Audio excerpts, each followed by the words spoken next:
Chapter 876. Su Fengnian, who was passing by Mount Lao to rest, gently pushed open the door and entered.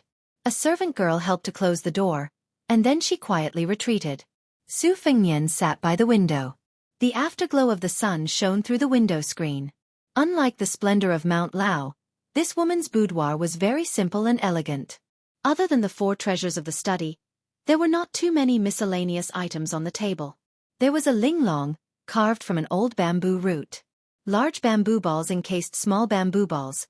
There were about 8 or 9 balls of varying sizes. Su Fengnian's finger pressed on the linglong and moved it a few cun on the table. The sound was not loud. There was a stack of small colored paper on the table. The colors were different. There were apricot red, goose yellow, and copper green. On the top of the colored paper were 3 crooked characters. Hui Huang Ji. The last time Su Fengnian left Mount Lao, he found out that this Wang Dongxiang's talent and learning had seized the top spot in the literary circle. But the words he wrote did not seem to be of any use. Today, seeing it with his own eyes, he found out that it was really earthworms that had crawled on it. It was an unsightly sight. However, the handwriting on the small exquisite paper under the Hui Huangji was still ugly. There were many broken lines and broken poems, all of which could not be underestimated. There were powerful military poems about the frontier fortress. There were also words about a hermit's bitter recitation. On the contrary, there were very few words of hidden bitterness in the boudoir. Yanji's official ranking was only based on the women's beauty. The men all had their own preferences. There were many objections to the 10 people on the ranking list. Many people said that the famous courtesan Li Baisher's ranking was too low. Others said that they had never seen that girl surnamed Nangong, so how could she have the qualifications to be ranked above Chen Yu? Yanji's assistant ranking was a lot fairer. Bailiang's Junju Su Weisheng, Chun Shin Lake's Wang Chudong, and the female scholar Yen Donggu, who was already the crown prince's imperial concubine, could all be considered to be on the ranking list. There were not many objections. Su Fengnian flipped through the colored paper one by one. When he finished, the order was reversed. He flipped through it again, and the Hui Huangji returned to the front page. After folding more than 60 colored papers, Su Fengnian leaned back in his chair and looked out the window. On Chun Shin Lake, Shenyuan Qingfeng was ruthless. In one day, he killed 6 martial artists in succession. They were all famous Jianghu seniors and had almost become the common enemy of Jianghu. On the next day, no one went up the arena. On the 3rd day, 3 famous Jianghu masters went up the arena one after another. Again, their heads were smashed by Shenyuan Qingfeng. This kind of Wulin Alliance's chief made people's hair stand on end. He was definitely not the Wulin Alliance that Jianghu people admired. However, Mount Huishan's Niu Dagong became famous because of this. Strangely, the more ruthless Shenyuan Qingfeng's methods were, the more the Jianghu people's curses were not one-sided. The old and new Jianghu people's perceptions were completely different. The old Jianghu people were heartbroken, while the new Jianghu people were eager to give it a try. In private, undercurrents were surging. They all said that only such a cold-blooded woman, such a chief, could have the hope of leveling Mount Zhulu. Su Fengnian did not know what Jianghu would look like in the future. Su Fengnian's thoughts drifted away. He thought of the fox fur coat that he had taken from Bailiang to the south at Shangyin Academy. If she had made up her mind, she would never have left the fox fur coat behind. But since she was unwilling to be a caged bird, Su Fengnian could only pretend to be magnanimous and go with the flow for once. If he had the chance to meet her again in the future, he wondered if she would have already become an old woman. Su Fengnian also thought of the first time he walked the Jianghu. At that time, he was at the bottom of the Jianghu, looking up at the Jianghu. There was once an unforgettable figure by the Luo River, but now she had long since faded away. The second time, he was looking down at the Jianghu from above. Su Fengnian turned his head and looked at the bed. That year, when he accompanied her on the lake to ride a turtle, Su Fengnian had never thought that today's situation would occur. He really did go to Beimang and survived. In the future, he would follow the traditional order of succession and rule over Bailiang. He would take over Su Zhao's family property and continue to draw a circle around the prison, guarding the northwest gate. The afterglow of the sun dimmed, and the twilight gradually deepened. A slap came from the bed. The young woman slapped her face hard. Her eyes were drowsy, and her face was full of shame and anger. She sat up. It turned out that countless charcoal had been used to lay the floor of the boudoir. Although the room was as warm as spring in winter, it also gave the mosquitoes the ability to hibernate and survive the winter. It was extremely annoying. The woman was fond of sleeping, and every time she had to scheme against the winter mosquitoes. The maid could not wake her up because these mosquitoes had done a great job. After the woman sat up wrapped in the embroidered quilt, she bared her fangs and brandished her claws. She chased after a winter mosquito that bit her. Resentfully, she returned without success. She could not bear the cold outside the quilt and muttered that there was actually a mosquito in the world that could escape from this heroine's lynxy finger. Then she went back to sleep with her head covered. She probably felt that it was not good to be so dispirited, so she hid in the quilt and muttered for a long time. Finally, she poked her head out and looked at the study table where the light was the brightest. It was empty, and the young girl was a little absent-minded. Some unspeakable grievances appeared in her limpid eyes. She stretched out 2 fingers and pinched her cheeks hard. Only after a moment of pain did her sleepiness disappear. She absent-mindedly got up and put on her clothes. During this time, she shrank back into the warm quilt several times. She was too lazy to wear boots and only put on her socks before she landed on the ground. She finally had the temperament of a great rider, Wang Dongxiang. She was virtuous and graceful, and her eyes were especially lively. She sat cross-legged on the chair, holding her breath and concentrating, grinding and picking up the brush. However, after just one stroke, she was defeated by her own handwriting. She felt that it was really ugly. Her heroic spirit was suddenly gone, and she sighed. Bored to death, she held her chin with one hand and prepared to flip through the colored paper. Suddenly, her eyes widened. On the page of the Huai Huang collection, there was an additional line of small characters. In addition to the current year, month and date, there was also the 4 words, "Here is a tour." Compared to Wang Chudong's handwriting, it was naturally thousands of miles away. Wang Chudong knocked open the door. She did not bother to put on the necessary warm fur coat for going out, nor did she care about the calls of her personal maidservants. In one breath, she ran to the ferry by the lake at the foot of the mountain. Her pair of socks were covered in dirt. Wang Linquan, who loved this only daughter the most, panicked and ran down the mountain, his face full of heartache. Wang Chudong looked at the old man and said with a crying voice, "I will never sleep in the future." Wang Linquan grinned, contrary to common sense, and did not comfort her. Instead, he added insult to injury, "In the future, if you don't know how to manage the household, let's see who dares to marry you." Wang Chudong sniffled and wanted to cry but had no tears. Suddenly, she was pulled under the armpit by someone behind her. She turned around and stepped on the back of that person's shoes. That person smiled and said, "Only I would dare." Chapter 877. In the ink-black night, the 2 carriages drove into an inconspicuous alley. The luxurious and spacious carriage made the alley seem even narrower and narrower. As the base of the Green faction, Xianxia City was clearly divided between wealth and nobility. Rich nobles like Wang Linquan, because they did not have a family background or scholarly achievements, even if they had a residence in the city, they did not live there for long. Noble nobles like the Liu family, who had a pillar of the country as their family's mainstay, hid in the city with the other families. On the 2 sides of the alley, their residences were almost the same size as the residences of the imperial family. As for Wang Linquan's main gate on Mount Lao, no matter how imposing it was only the residence of a rich family and could not be considered a residence. In this alley, which was called the Sheep Alley by the people of Jianghu, there were many influential people. Other than the Liu family, the oldest of the 6 assistant ministers of the imperial court, the assistant minister of personnel, Wen Taiyi, and the Qingzhou general, Hong Lingshu, who held the military power of Qingzhou, lived next to each other. It was these 3 influential families of Qingzhou that supported the Green faction, which could compete with the Zhang and Gu factions in the imperial court. Unfortunately, success was due to 3 surnames, and failure was also due to 3 surnames. Following the dissension and discord of Liu Wanhong and the other 2 elders, the Green faction ceased to exist and scattered to other forces. The other influential families also scattered when the tree fell, and each of them found another branch to rely on. It was difficult to unite the people's hearts again. If someone could look closely, they would find that the threshold was in line with the status of the owner of the residence. It was much higher than that of an ordinary family. The rules here were insurmountable. People said that families of equal social status were like carps leaping over the dragon's gate. On the Sheep Alley, The Lu family's residence was the most talked about in the marketplace. When the residence was built, the two main gates were directly carved from a tree, which was then made into a door and transported over. Such a huge tree was destined to be too big for two people to wrap their arms around. It was said that the threshold of the Lu family's residence was so high that many children had to climb over it.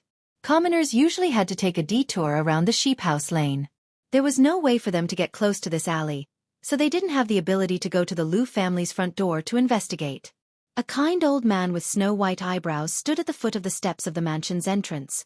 He was holding a bamboo lantern, and the candlelight was swaying slightly, illuminating the old man's kind face. 60 years old was already considered old, but the old man was actually 80 years old. Beside him, the eldest legitimate grandson was also almost 40 years old. The man had an elegant appearance and wore a gorgeous fourth-rank brocade official's robe. He was originally an upright official with a good reputation. However, as the end of the year approached, there were many affairs to attend to. These days, in addition to sitting in the yamen, he also had to visit his superiors and entertain his colleagues in the prefecture. There were also young scholars who came to ask for advice. These were all trivial matters that could not be neglected. Originally, he was supposed to stay up all night to deal with a large pile of thin documents, but the mansion servants informed the old ancestor at the last minute that he had to rush home. Lu Dongjiang, the governor of Taishi Prefecture, had no choice but to rush home without changing out of his official robe. The future head of the Lu family looked at the end of the alley and turned his head to ask his grandfather in a low voice if he could help him carry the lantern. The old man, who used to be the backbone of the Green Party, shook his head. The old man did not tell his eldest legitimate grandson, who was coming to visit in the middle of the night. Lu Dongjiang, who had been afraid of his grandfather since he was young, did not dare to say anything. This kind of reverence continued until Lu Dongjiang, who was known as Lu Zhenkei, was 30 years old. It was only in these 2 years that he went to Taishi Prefecture to become the governor of the prefecture. He could barely be considered an outsider official. Only then did his attitude improve slightly. He no longer trembled every time the old man asked him face to face, afraid that the old man would look down on him. No wonder the famous scholar of Jianghu, Lu Dongjiang, was so unmanly. It was really because his grandfather was too successful and famous. Just the fact that he formed a cabinet with the current Grand Secretary's teacher in the previous dynasty was enough to make people respect him like a god. The Lu family already had 6 generations, but everyone without exception lived under the protection of the old man's achievements. Perhaps only Lu Dongjiang's daughter could talk and laugh freely in front of the old ancestor. The others did not have this kind of courage.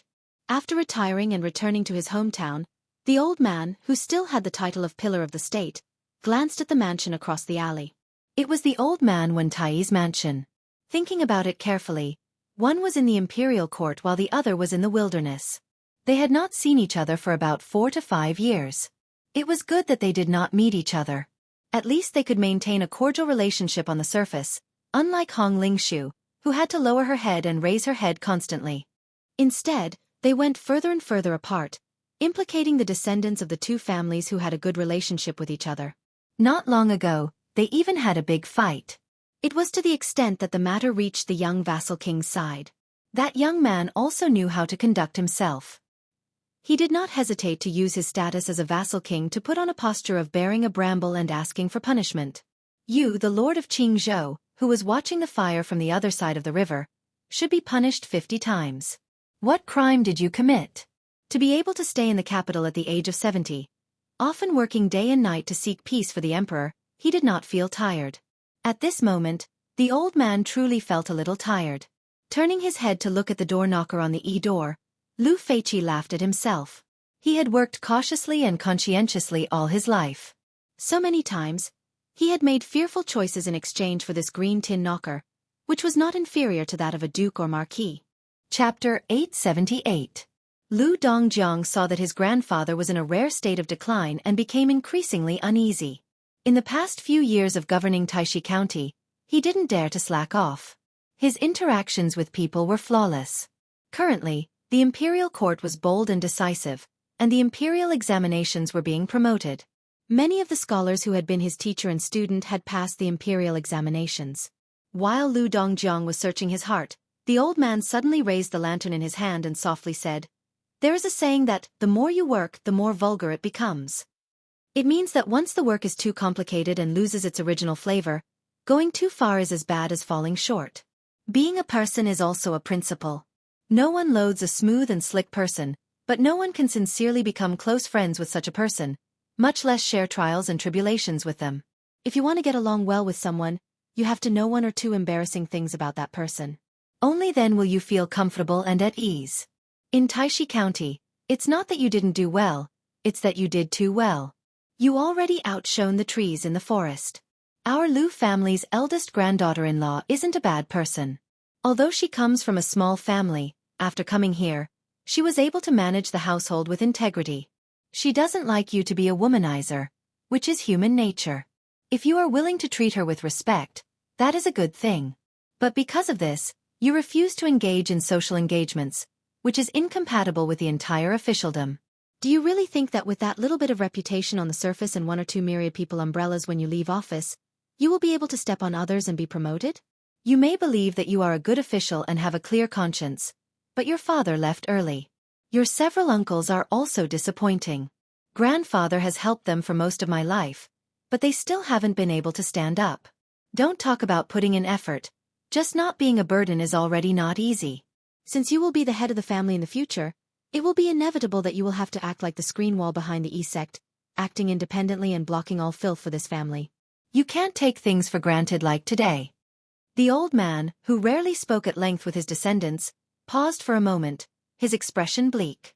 Lu Dongjiang's face was deathly pale. In the middle of winter, sweat poured down his back. The back of his official robe was soaked with sweat.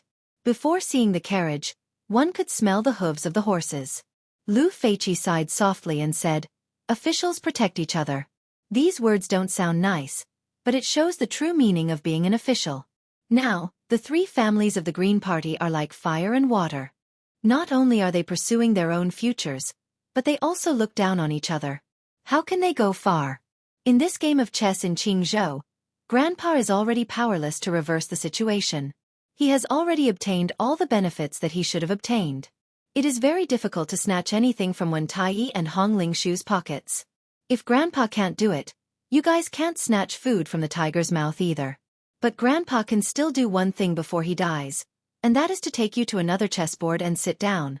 There are not many pieces there, and there is a lot of space. It is not like the old chessboard, where every little thing is fought over. Even if the Lu family is not strong enough, the Lu family's descendants will not starve to death. Lu Dongjiang once had a secret meeting with the old man and Beiliang's Chu Lushan on the Spring God Lake. Although he did not participate in the conversation, with his wisdom, he was able to grasp the clues. Moreover, Lu Chengyan secretly returned to Beiliang. It was just that Lu Dongjiang did not want to think too deeply about it. Not to mention the hardships of Beiliang, the key point was that it was like a pile of eggs. Lu Dongjiang was born in peace and was used to a peaceful life. Even if his daughter could become a concubine of a feudal lord, he did not feel any glory. A moment of joy in exchange for the execution of his entire family. Lu Dongjiang was so scared that he woke up in the middle of the night several times, but he did not dare to question his grandfather's decision. As the sound of horse hooves became clearer and clearer, Lu Dongjiang gathered his courage, gritted his teeth and said, "Grandpa, on the old chessboard, even if the Lu family was declining day by day, they could still hope that a national player would appear in the future to take back their lost land.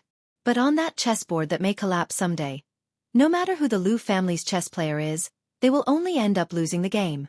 Do you really want to change it?" Lu Feiqi narrowed his eyes.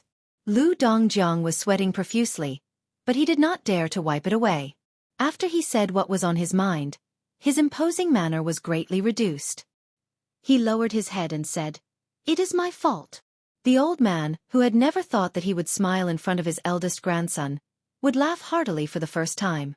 He patted Lu Dongjiang's shoulder and said, "Dongjiang, Grandpa has waited for this day for many years."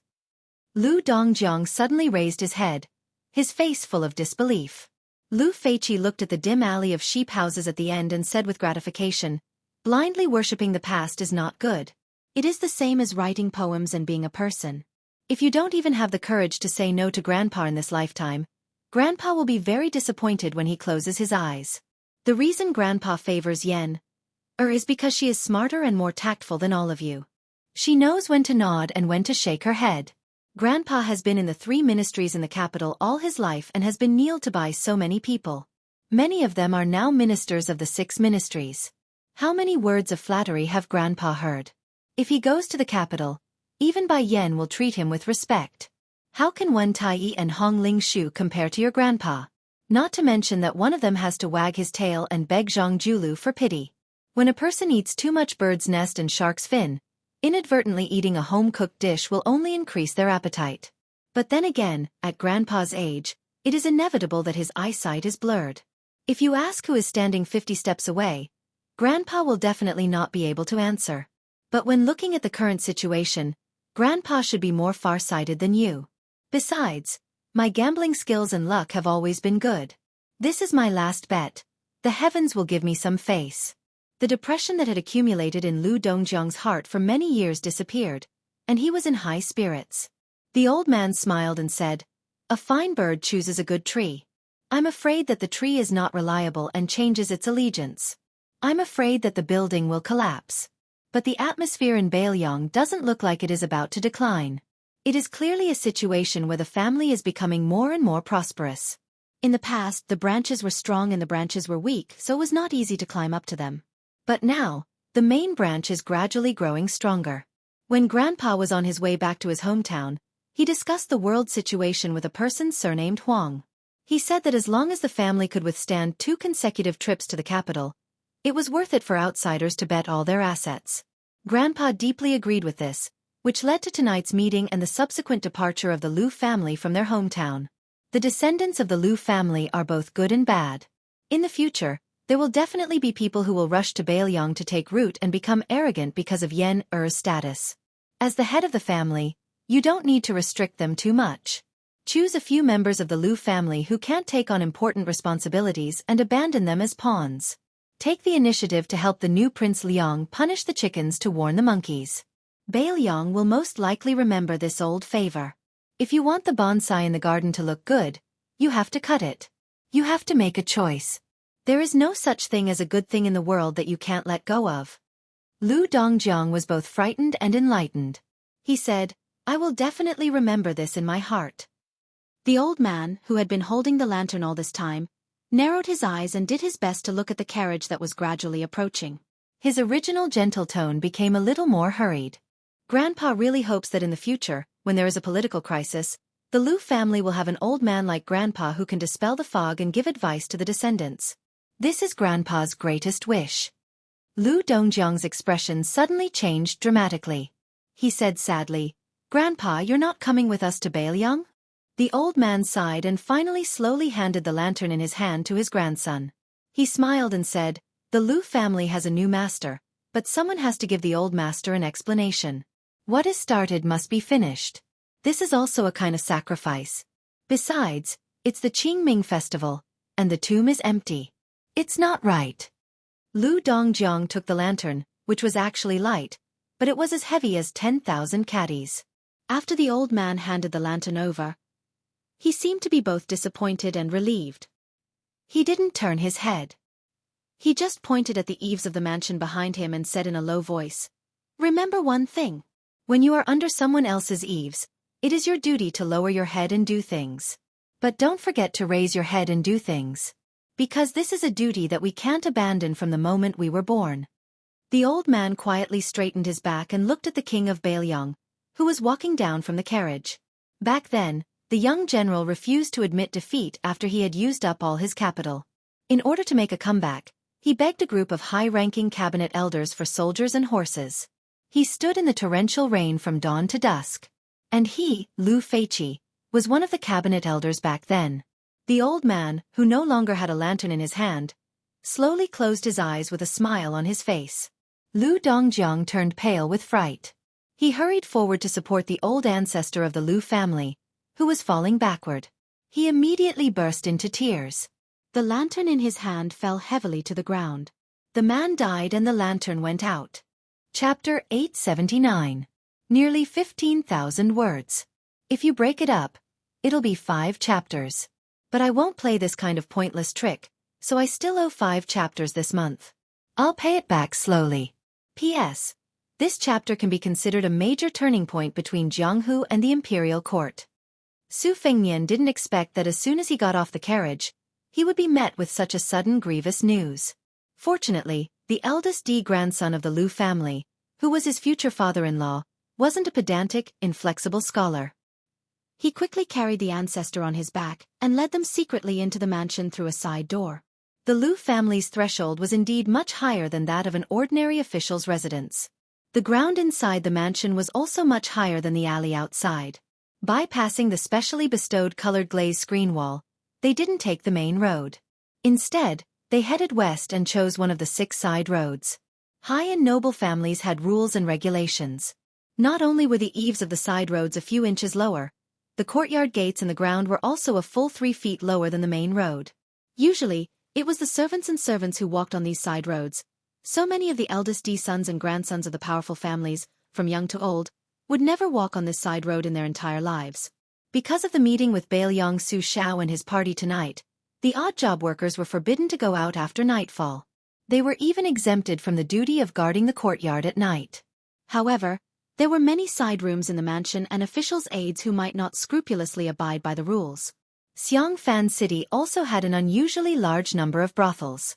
After Li Baisher, who was both beautiful and beautiful, left Qingzhou, the flock of phoenixes had no leader. In order to compete for the top courtesan, they spared no effort. Almost every night in Xianxia City was filled with music and song.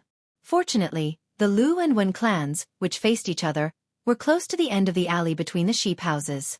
Many famous and debauchee, who didn't mind criticism, would enter the mansion from the other end.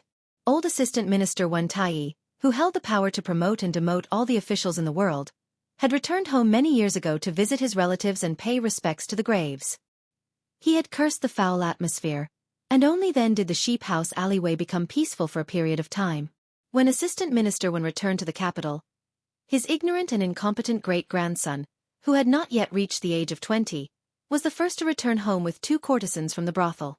The alley immediately reverted to its old state and went out of control. Su Fengnian followed behind Lu Dongjiang. Although the county governor lived a life of having food and clothing at his beck and call, if he wanted to be a famous scholar, he had to be diligent. It was physically demanding work. It was not easy to eat, drink, talk, climb high, and write essays. However, the Lu family's mansion was deep. Lu Dongjiang walked in a hurry. Coupled with his absent-mindedness, he stumbled and fell to the ground. Su Fengnian picked up the lantern and followed behind him. He did not deliberately support Lu Dongjiang. Lu Dongjiang's nose was bruised and his face was swollen. He was sobbing and could not stand up. To live in this world, one had to have a certain amount of spirit to support them. Once this spirit was released, everything would come to an end. At that time outside the mansion, in order to not lose in front of Su Xiao, Shangzhu Gua Lu Feiqi had to forcefully hold on to that last breath. Originally, he was at the end of his life. However, he might still be able to hold on for 1 or 2 spring and autumn. Like boiling oil, it was quickly gone. Su Xiao looked at the scholar whose head had hit the ground and sighed. Su Fengnian walked over and squatted down. He stuffed the bamboo lantern into Lu Dongjiang's hands and carried the old man's body on his back. Lu Dongjiang sat on the ground. His face was pale. He wiped his tears and stood up. He hesitated for a moment. In the end, he did not speak and walked forward silently. Lu Dongjiang said softly, "The old ancestor has left." Lu Chengyan stood at the door of the side courtyard. When she saw this scene, she covered her mouth and did not dare to cry out. In front of Su Xiao and Su Fengnian, Lu Dongjiang still had to do his best to maintain the bearing of an aristocratic son. His lips trembled when he saw his daughter's pitiful appearance. He leaned against the wall with one hand. On the contrary, Lu Chengyan, who had just received the bad news, suppressed her sobbing and comforted her father gently. "Father, the old ancestor has died of old age. A few days ago, he told Yen that he knew he did not have much time left. If the old ancestor spirit in heaven saw us unable to recover from this setback, he would not be able to rest in peace." Lu Dongjiang nodded. He used his sleeve to wipe his face. He wiped it again and again. For a long time, he did not turn his head to look at anyone. Su Xiao said calmly, "Minister Lu did not live a sullen life. There are only a few people in the entire imperial court who have the good fortune to be able to retire unscathed from a high official position. This king has always been critical of the ministers of the previous dynasty. After he became a general and was conferred the title of king, he would always criticize them whenever he met them. However, he did not have any complaints towards Minister Lu. After all, Lu Chengyan could still force a smile. She invited everyone into the yard. Hearing this, Lu Dongjiang secretly cried again. He looked down at the lantern and was a little confused. Originally, Lu Dongjiang thought that after his grandfather's advice, he was already a different person from the county chief of Taishi Commandery. After his grandfather left, he immediately returned to his original state. In addition to the father and son of the Su family, there was also Yuan Zuozong, the famous general of the Spring and Autumn Cavalry War who was not unfamiliar to Lu Chengyan. There were also Han Laozhan and Su Yanbing, the two close retinues of the king of Bailiang. However, there was one person that made Lu Chengyan's pupils shrink. She recognized the young woman. She was Wang Dongxiang of Laozhan Mountain. Her father, Wang Linquan, was once a soldier of the general. At dawn the next day, Su Fengnian, who had not slept the whole night, quietly went out of the mansion from the back door. He took Yuan Zuozong to Yongzi Alley. The men of sacrifice secretly followed them as usual. Su Fengnian walked in the alley and smiled slowly. Brother Yuan, letting Lu Chengyan be the concubine of Bailiang is to win over the Lu family and lay a foundation for the scholars to die in the cold. Even if we buy a horse worth 100 gold at a high price, it will also be mutually beneficial. I don't have any burden on this marriage. However, involving Wang Chudong is not only because the Wang family's financial resources cannot be underestimated, but also to stabilize the morale of the old soldiers. Aren't we too Philistine? Yuan Zuozong said indifferently. The Su family and the Wang family are willing to be beaten and the other is willing to be beaten. It is even more so for His Highness and the woman surnamed Wang who likes His Highness. It is not Philistine. Moreover, if it were not for Lu Qiuer's support, the Wang family would not have today's wealth. Su Fengnian came to a wall in Yongzi Alley. The first time I came to Xiangfan City, I saw the scene of the six-pearl Bodhisattva leading thousands of ghosts out of the city. Later on, he met the blind chess player Lu Su here. At that time, he left in a hurry and did not believe in his luck. In addition, he did not believe that chess skills had anything to do with governance. In the end, he missed the opportunity to meet this hidden genius strategist. Now, he regretted it so much. If I had known that this guy was a romantic figure who could write the 2 essays and 14 strategies, I would have tied him up and brought him to Bailiang. Yuan Zuozong smiled. That's Philistine. Su Fengnian laughed involuntarily. Su Fengnian sighed. After Lu Feiqi's death, the Lu family has to delay for a while. That's nothing. I'm just worried that trouble will arise and things will get complicated. Yuan Zuozong said calmly. That's why Lu Chengyan kept the funeral a secret. She only said that the ancestor of the Lu family was sick. This woman is not simple. Su Fengnian smiled bitterly and said, seeing how she settled the Wang girl with just a few words, she vaguely has the demeanor of a first wife. Also, when she was in the Wutong courtyard, I knew that this woman was not simple. I don't know who can suppress her in the future.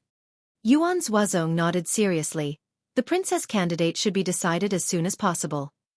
Su Fengnian hugged his hands and exhaled a breath of mist. He squinted and smiled. Before going to Bei Mang, I talked with Su Shao. At that time, I naively thought that it was not impossible to pinch my nose and marry Yan Wanluan's granddaughter. Now, I finally feel relieved. She looks like her father, rougher than a strong man. That's not all. But her temper is very bad. Just thinking about it makes me scared. Yuan Zuozong smiled slightly. Su Fengnian walked slowly along the alley. I heard that Gu Daju's adopted son, Yuan Tingshan, killed a Vajra realm master in the north with Nanhua saber, the head of the talisman saber.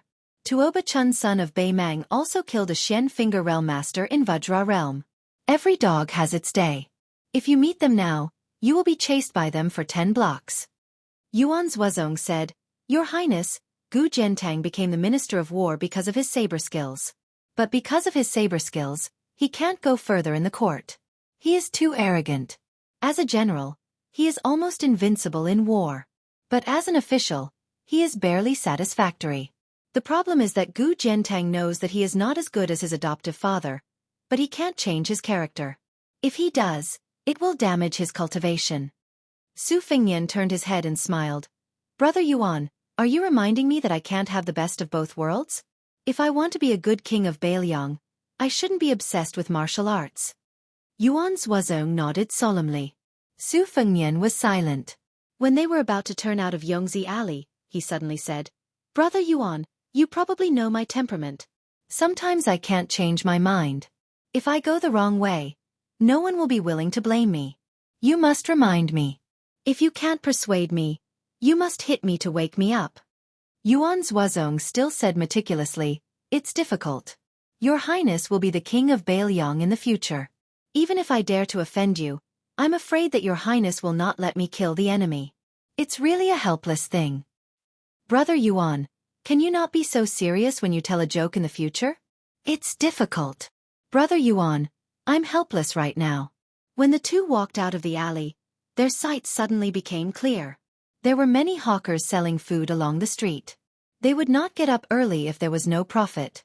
The king, the general, and the servants were all the same.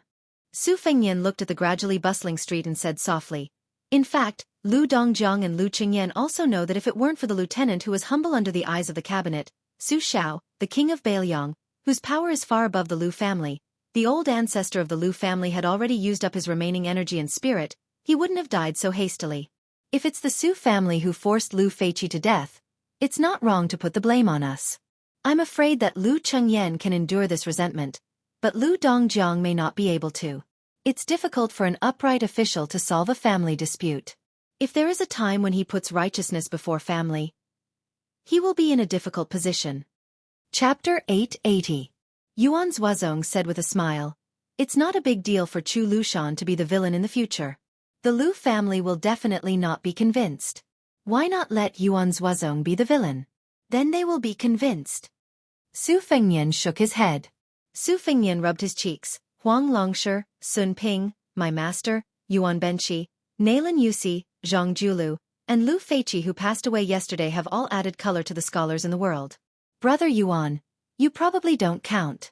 I Lu Su of Yongzi Alley, Chen Shiliang, and Su Beiji of aristocratic family. No matter if they have hatred or not, they can only watch the backs of these gentlemen go further and further away. I don't know if there will be younger scholars coming to see our backs in the future. Yuan Zhuozong rarely showed his melancholy in front of others. At this moment he sighed undisguised. You said Chu Lushan is smart, but even the blind can't see his flattery to his highness. How smart can such a person be? But if you say Chu Lushan is stupid, he has the ability to make a rhyme. His poems and songs are natural. Only Chen Zhibao can be better than Chu Lushan in terms of talent for generals and soldiers. I used to dislike Chu Lushan very much because I thought he was not popular. Now I am a little better, but I think I will not confide in him in my life. But Yuan Zhuozong thinks that such a person can be called a teacher. I don't know what he and Chen Zhibao want. Yuan Zhuozong wanted to say something but stopped. When he was about to say something, Su Fengnian had trotted to buy a tray of steamed buns from the hawker. Yuan Zhuozong smiled. Well, he was not used to flattering words. Yuan Zhuozong wanted to say that although His Highness could not be a teacher, one day, his back will be the front of the Central Plains. All the people will look to the north. Wuxia's county in Ningzhou was a county. According to the law of Liang, there could be 2 county officers. Wuxia's county was remote. The people there were tough and difficult to tame. If there was any trouble in the world, there would be refugees running around and living in the mountains and forests. Liang attached great importance to the horse administration, which had been implemented in Lianhui and other places for many years. Ningzhou was barren and far inferior to other places, so it was originally not suitable to raise horses. However, as one of the 13 old provinces of Liang, Ningzhou was selected from among the short ones and was also included in the horse administration. During the spring and autumn period, almost the entire province raised horses, which could be considered to have made great contributions to the Zhao family. Most of the high officials at the prefecture level were promoted to become officials in the capital. However, the people in Ningzhou were in dire straits, leaving behind a mess that was riddled with holes. Until now, there were still thousands of horse bandits in Ningzhou. The horse problem was the most serious one in the imperial court. The year before last, a county governor was appointed, but his head was cut off by dozens of horse bandits in Yangchang Slope, which was the crossroads between the north and the south. His official uniform and official seal were scattered all over the ground, which shocked the imperial court. The emperor of Zhao family was furious. He sent a minister of the Ministry of War, who was a member of the imperial family, to lead 800 elite soldiers to suppress the bandits. They won one battle after another and beheaded more than 100 bandits. Later, they were impeached by the imperial censor. Only then did the imperial court know that horse bandits were cunning. The minister could not find any trace of the bandits, so he had to collude with the local officials and replace the bandits with prisoners on death row. Among them, there were 16 innocent people. The minister was executed on the spot. The 2 captains and the 800 elite soldiers were exiled to Liaodong. It's better to be a small official in another state than a high official in Ningzhou. The difficulty of Ningzhou's governance could be seen. There were many rules for a scholar to be an official. It was okay to be a county magistrate. Although his rank was low, he was still in charge of politics. There was hope for promotion. However, if he became a county governor, he would become a joke. As for being a county governor in Wuxia County, which was close to Yangcheng Slope in Ningzhou, it was really a tragedy that would make the family sad and the enemy happy. One of the 2 county governors in Wuxia County had always been empty. The old county governor, Yan Huaxing, was from the county next to Wuxia County. He was addicted to alcohol. He was quite capable of flattering the county magistrate and the chief clerk, drinking and having fun together, and flattering the county governor. However, if he was asked to suppress bandits, it would be asking for his life. Yan Huaxing was not good in the county official evaluation every year, but he had always been a county governor. In Yan Huaxing's words, if anyone was willing to come to Wuxia County to replace this *T official, he would put the official hat on that person's head without saying anything. He would even give a thumbs up and praise that person for being a good man. However, at the end of the year, Yan Huaxing did not lose his position. Instead, a strange young man with the surname Song came to Wuxia County and became his colleague with the same rank and salary. He brought a horse, a page, and a box of scriptures with him. Yan Huaxing discussed it with the county magistrate and the chief clerk. They felt that this young man did not look like an official who inherited his father's shadow. If he had a family background, who would be willing to come to Wuxia County to suffer? He should not be someone from the capital or someone who passed the Jianghu exam. According to the usual practice, if an official outside the capital was not promoted, it would be tantamount to banishment. After thinking it over, the 3 old foxes in the officialdom all felt that this young man was a poor young man who started his career by relying on his poetry and literary talents. This was because the young man with the surname Song had a good hand in writing, which belonged to the style of the 2 masters in one family, that was popular in Liang imperial court. Even a boorish man who did not know a single word would feel good when he saw it. Moreover, this young man was born white and clean, and his skin was even more tender than a woman's. Yan Huaxing did not think that this young man would be able to gain a foothold in Wuxia County, so he did not bother to ostracize him. As long as he could not bear the hardships, he would definitely be fired. However, Yan Huaxing soon complained incessantly. This young man with the surname Song was really addicted to being a county magistrate. As soon as he arrived at the county magistrate's office, he would bring out a pile of geographical maps that were heavier than books. Moreover, every few days, he would ask him about the distribution of horses in Wuxia County. If this young man did not know the ways of the world, humbly ask for advice and give him face every time, and did not forget to bring a pot of high-quality apricot blossom wine every time, the hot-tempered Yan Huaxing would have already glared and cursed at this young man. When winter came, even the small places were particular about the poverty of small places. County Magistrate Yan and the local nobles of Wuxia mostly wore fox fur robes, mink outerwear, and mink hats. The rich people of the county gathered here because they had no choice but to do so. Other than Wuxia County, there was no safe place. When outsiders first entered this place, most of them mistakenly thought that it was a peaceful and prosperous place. The county magistrate's grievance drum had long been worn out. Even if someone wanted to beat it, they could not find a drumstick, let alone make a sound. In the hall, there were 2 storehouses for East money and West grain. The weapons in the storehouse were rusty. The reason why the few spears were not rusty was because they were used by the soldiers of the county magistrate's office. When they saw a dog on the street, they would knock it out and drag it back to the magistrate's office to eat dog meat. Then they would raise money to buy a few pots of wine. The entire magistrate's office could smell the fragrance of the wine. Naturally, the few officials would not be interested in this kind of food that could not be eaten at a banquet. However, the young official who was given the nickname of Little Song County Magistrate once followed the fragrance and found a group of stunned shrimp soldiers and crab generals. Then, he sat down calmly and did not stand on ceremony. He ate meat and wine with his subordinates. After that, he left a bag of copper coins, saying that if there was dog meat to eat next time, he would pay for the wine. This made the group of miscellaneous officials immediately smile. This Little Song County Magistrate was a good person. It did not matter whether he was an honest official or not. They were too lazy to think about it. However, he would definitely be a good official who was easy to deal with. The magistrate and the registrar who lived in the back of the county magistrate's office had been watching coldly from the sidelines. After waiting for more than 10 days, they saw that the new county magistrate did not have the intention to touch the money and grain. He also did not want to make 3 rounds of fire for a new official. He did not want to make a mess in the county where there were so many rich playboys. The 2 officials were relieved and became closer to this new colleague who was unfortunately transferred to Wuxia. Although he was still somewhat reserved and arrogant, he would at least smile when they met and exchange a few words of greeting. There was originally a residence in the back of the county magistrate's office. The house and courtyard occupied a large area.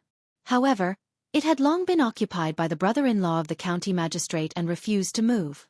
The county magistrate saw that Little Song County Magistrate had been silent and did not hear any gossip.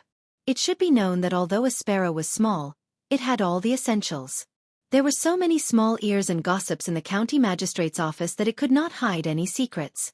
This made the county magistrate very relieved and felt a little guilty for the first time. He took the initiative to set up a bridge and rented a house for Little Song County Magistrate in a quiet place in the nearby county magistrate's office. The young man did not refuse, nor did he mention the rent. Instead, he carried the etiquette of a junior and paid a very grand visit. He called the county magistrate's wife who was in her early 40s sister-in-law. He called the woman who was known for being mean until her bones were lighter. He pulled the handsome young man's sleeve and asked about his well-being. The county magistrate, who was used to romance, did not care. In order to leave Ningzhou, Magistrate Liu of the neighboring county generously let his beautiful wife open her collar and let the county magistrate reach his hand in. It was called charcoal fire for warmth. How could it be compared with natural breast warmth? Unfortunately, the county magistrate was very impartial and still let another county magistrate go to the neighboring county. However, Magistrate Liu did not draw water with a bamboo basket. It was said that in the end-of-year political performance evaluation, a county magistrate who had been in the middle would have a high grade. There was also a postscript which said that the county magistrate had a strong character and integrity. The county magistrate of Wuxia was not surprised by this kind of thing. He only felt that this foreign boy was somewhat interesting. He was so experienced that he did not seem like a young official at this age. If the young man surnamed Song came to live a peaceful life, then everyone would gather firewood to give him a peaceful life. If he dared to stir up the water, then don't blame the local snake for biting the dragon that crossed the river to death. Fortunately, the young man surnamed Song and named Kelly was very clever, so Wuxia County was still a happy situation. Chapter 881. Commandant Xiao Song didn't seem to be particularly diligent in government affairs. He often took his delicate and pretty page to ride out of the city to admire the snow, leaving early in the morning and returning late at night. Most of the time, he begged for food from the woodcutters and hunters in the countryside. He just had to make do with it. The military officers of the 6 branches of the county yamen all said that although Master Song was a scholar, he didn't have the finicky temperament of a scholar. After spending a month together, a few of the old ruffians who had no one to rely on discussed it with. They brought good wine, good meat, and a few new fox furs to the residence of the new commandant.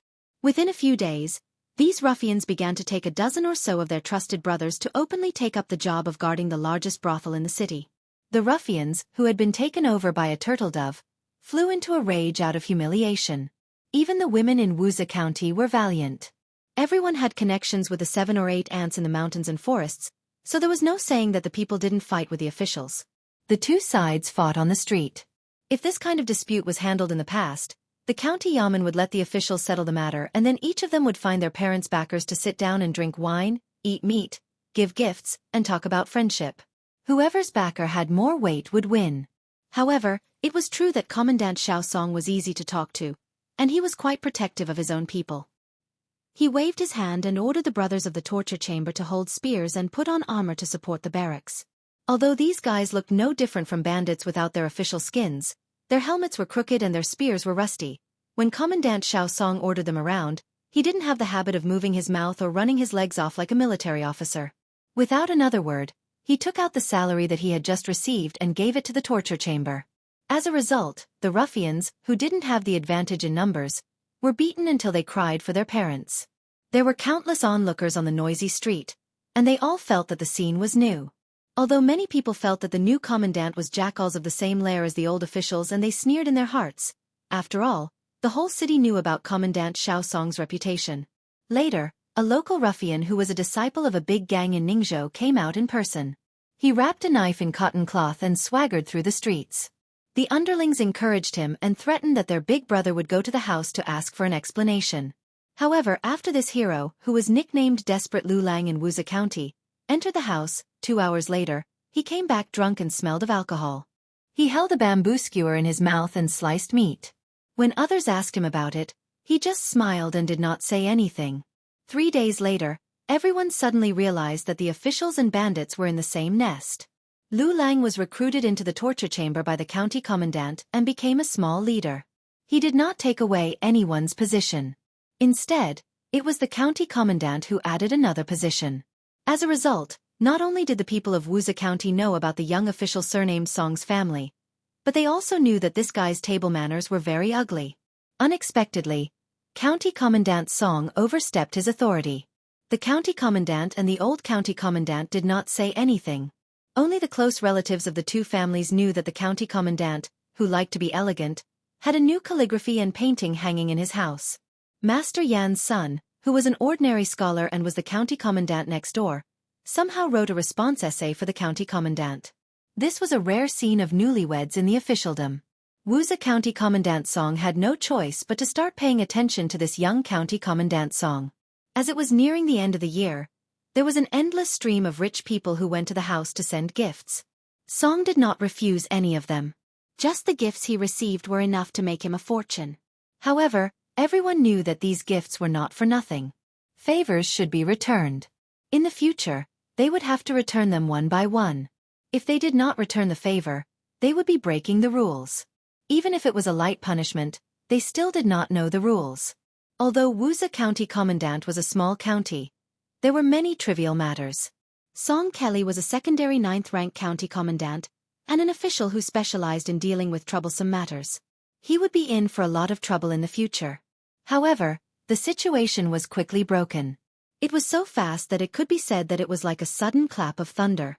The registrar official, who had always been aloof from worldly affairs, took the initiative to make things difficult for the new county commandant. Not only did he make things difficult for the new county commandant, he also made the brothel personnel lose their status. It was shocking. Several wives whose husbands used to work in the brothel were happy when they earned money and praised County Commandant Song for being a straightforward man. They even wanted to introduce local beauties to him to warm his bed. However, after their husbands lost their positions, they immediately became shrews. One shrewish woman even threw feces and urine at the door, saying that she wanted to bring bad luck to County Commandant Song for the coming year. The 6th branch of the county government also quickly changed their course and kept a respectful distance from County Commandant Song. The house was also taken back by the owner with a straight face, saying that he would not rent it no matter how high the price was. The new County Commandant Song was not angry at all. He cleaned up a side room in the back hall of the county government, close to the stables. However, the horse dung piled up several feet high and no one cleaned it, so he had to clean it up with his errand boy. The county commandant and the registrar official narrowed their eyes and watched the show from a distance. They were calm when they saw Song Kelly stinking, but the errand boy was crying non-stop. The two masters looked at each other and smiled. At first, the county commandant's wife felt some pity. In fact, she felt that it was a pity that she could no longer take advantage of that elegant and handsome boy. After being scolded by the county commandant and being told the inside story, she realized the severity of the matter. It turned out that Brother Song was a descendant of a big family in the capital. His specific background was not detailed and it was very difficult to investigate. It seemed that even the registrar official, who was the second most powerful person in Wuxia County, did not know about it. However, the registrar official's teacher said that there was an official in Ningzhou who could not be offended. He had long disliked County Commandant Little Song's family. He had to teach this poor boy a lesson, no matter how despicable he was. In the smelly stable, Song Kelly smiled and wiped the tears of his study companion. The 14 or 15-year-old study companion wanted to say something but could only cry, as if he had been greatly wronged. County Commandant Little Song still went out of the city when he wanted to enjoy the snow. When he was not in the mood for leisure, he would study behind closed doors. However, the leader of the local ruffians, who had also been dragged to the bottom, went to visit the county government. On the day before New Year's Eve, except for the busy families of the officials, there was no more business for the 6th branch. On such a festive morning, a group of knights entered the city at dawn, with more than a dozen large cloth bags hanging on the backs of their horses. The city guard saw that it was County Commandant Little Song leading the group and did not bother to interfere. There were nearly 100 people in the military torture chamber. Among them, more than a dozen people who were really in charge were called to the government office by the new commandant, who said that they would not have to work in the future if they did not go. There were very few people who responded. Who would take this guy who was even worse than a chicken seriously? Only those who tried to burn the stove or those who were too timid went to the prison, and then they were all dumbfounded. There were more than a dozen burly men hanging on the prison rack. 3 or 4 of them were wanted murderers who had been listed on the city's bandit list. They were being privately tortured by outsiders who were not in the torture chamber. There was a big basin in the prison with a burning charcoal fire. County Commandant Little Song was sitting on a small bench, expressionless. He stretched out his hands to warm the fire, and from time to time, he picked up the fire tongs and fiddled with the charcoal fire. He was indifferent to the heart-wrenching wails. More than a dozen brothers of the military torture chamber who had caught up with this horrible scene during the new year looked at each other in dismay, and a few of them squatted in the corner and vomited. A few young ruffians, who had frightened Ningzhou, could not bear the tragic punishment and spat out the nests of several ruffians. The leader of the ruffians, who was most enthusiastic about the execution, turned his head and grinned at County Commandant Little Song. His white teeth were eerie, and everyone in the torture chamber felt their hair stand on end. County Commandant Little Song seemed to be unsatisfied. He gently spat out the word, "continue," and then stopped talking. He picked up a string of brass bells from the edge of the charcoal basin. Ningzhou's ruffians had 2 bells, and the war horses had brass bells. Before charging into the battlefield to kill people, there would be a whistling arrow as a demonstration. This elegant scholar, who should have gone to the brothel to listen to foxy women playing the zither and singing, lowered his head and narrowed his eyes, turning the brass bells with 2 fingers. The county government was not small, but the movement here was too big. Those families were disturbed by the wails and howls coming from the prison, especially the beautiful concubines and children, who were so scared that they hugged each other and cried. The old commandant Yan Huaxing came aggressively to denounce County Commandant Little Song. As a result, he happened to see County Commandant Little Song's indifferent face, which suddenly seemed very strange. The old commandant, who had a lot of blood on his hands, was speechless for a moment. County Commandant Little Song ignored Yan Huaxing. He put down the string of brass bells, picked up a piece of hot charcoal with a pair of tongs, and slowly got up. He walked towards a famous and strong horse bandit. The man was already covered in blood, but his eyes were still cold and sharp. He looked fiercely at County Commandant Little Song. County Commandant Little Song chuckled and said, "At the end of the year, this year's debt will be paid back this year. The people who owe the debt will pass the new year's difficulty. That's why there is the saying of the end of the year. You didn't study, so you probably couldn't study even if you wanted to when you were young. Perhaps you don't understand this principle, and this can't be blamed on you. However, it's right and proper to pay with one's life for one's life. I'll give you one last chance. As long as you tell me the nest of any of the 14 ruffians in Ningzhou, I'll let you die more comfortably." The old commandant swallowed a mouthful of saliva. How could this kind of execution be reasonable? Since they had become ruffians, especially those who had worked hard to make a name for themselves and had families to feed, they had no choice but to be extremely loyal. It was as difficult as ascending to the heavens to make them speak. Moreover, if one was caught, even if they received the reward, they probably wouldn't have the life to spend it. There were dozens of Ningzhou commandants, and there was no lack of previous examples of ruffians who had entered the city in disguise and killed their entire families. In the future, everyone would turn a blind eye. It was good to be an official, but one had to be alive. The ruffian was indeed unyielding. He spat out a mouthful of blood on County Commandant Little Song's face. The leader of the ruffians was about to teach this strong man a lesson. Unexpectedly, County Commandant Little Song waved his hand and said indifferently, "Pry open his mouth." The ruffian's mouth was pried open by the two men. County Commandant Little Song raised the tongs and slowly squeezed the charcoal into the ruffian's mouth. There was an ear-piercing sizzling sound in the prison. Even the old Commandant Xianxia felt a chill run down his spine and wanted to vomit. Without waiting for the ruffian to die, County Commandant Little Song turned to pick up the charcoal and walked to the next bandit. "I forgot to say earlier, but after you tell me, Wuxia County Commandant Song Kelly, promise that after you die, if you have a family, I will protect your family and keep them safe." Chapter 882. The horse-faced man hesitated, but he didn't have to pry open his mouth. Junior Commandant Song, who had always been a patient person, directly used the poker to poke the middle-aged man's mouth. There was no chance for him to speak. Pulling out the poker, Junior Commandant Song turned around to pick up the fire again. The third man, who was approached by this evil man, was scared out of his wits. He immediately said in a trembling voice, "I'll talk, I'll tell you everything." Song Kelly frowned and then said softly, "I suddenly don't want to hear any more. I'll be able to find those lairs if I spend some time and effort. In fact, you deserve to die. Blame the world and the officialdom. You're nothing." The man, who could still laugh sinisterly after enduring several tortures, sobbed and said, "Sir, I beg you. As long as you can protect my family, I will tell you everything I know about the two places that are the biggest names in the world. I'm begging you." Song Kelly threw away the poker. The page boy who had been crying in the stables had been silently taking notes. At this moment, he trotted over and squatted in front of the horse with the paper in his hand. He laid the paper flat on his knees. When he looked up, his eyes were cold and hard, showing no signs of weakness. Song Kelly sat back on the small stool next to the brazier and pointed at the leader of the ruffians who had only been violent in Wuxia County. He turned to Xianxia and smiled. Commandant Yan, Chower and Brother Sherhu were out enjoying the snow when they ran into this group of horses. They were tied up and brought back to the county yamen. "It's almost the new year. I didn't want to trouble the brothers in the torture chamber too much, but I was also afraid of being labeled as a criminal, so I asked you to come and take a look.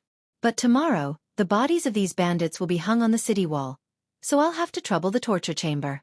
Also, I'm guessing that many of the famous horses are actually in the city. Who knows, they might have some connections with some of the esteemed lords in the city. When the detailed list comes out later, I'm afraid that I'll need Commandant Yan's help to pass on the message that Song Kelly has just arrived in Wuxia County and is embarrassingly short of money. Therefore, he can only burn this list. Treat it as a gift for the villagers. Harmony breeds wealth, and everyone will have a good new year. Commandant Yan, will it trouble you?" Xianxia shook his head like a rattledrum. "It's no trouble at all." Chief Song had returned to being a gentle and refined scholar.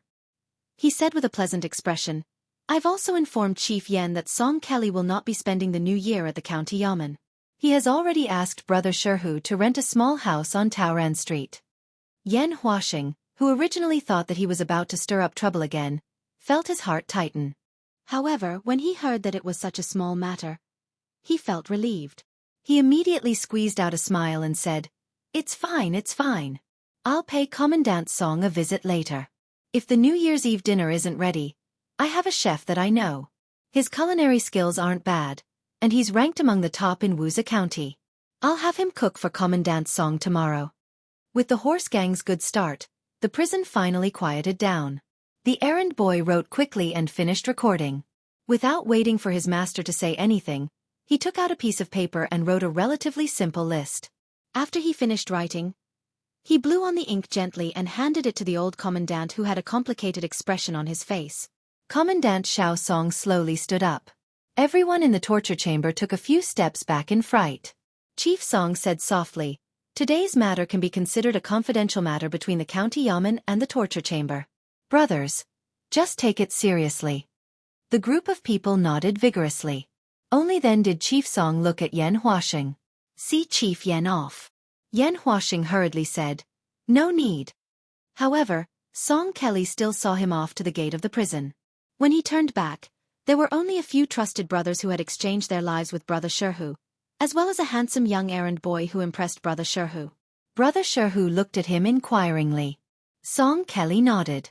There was a burst of unwilling and hurried howls in the prison. After that it was completely silent.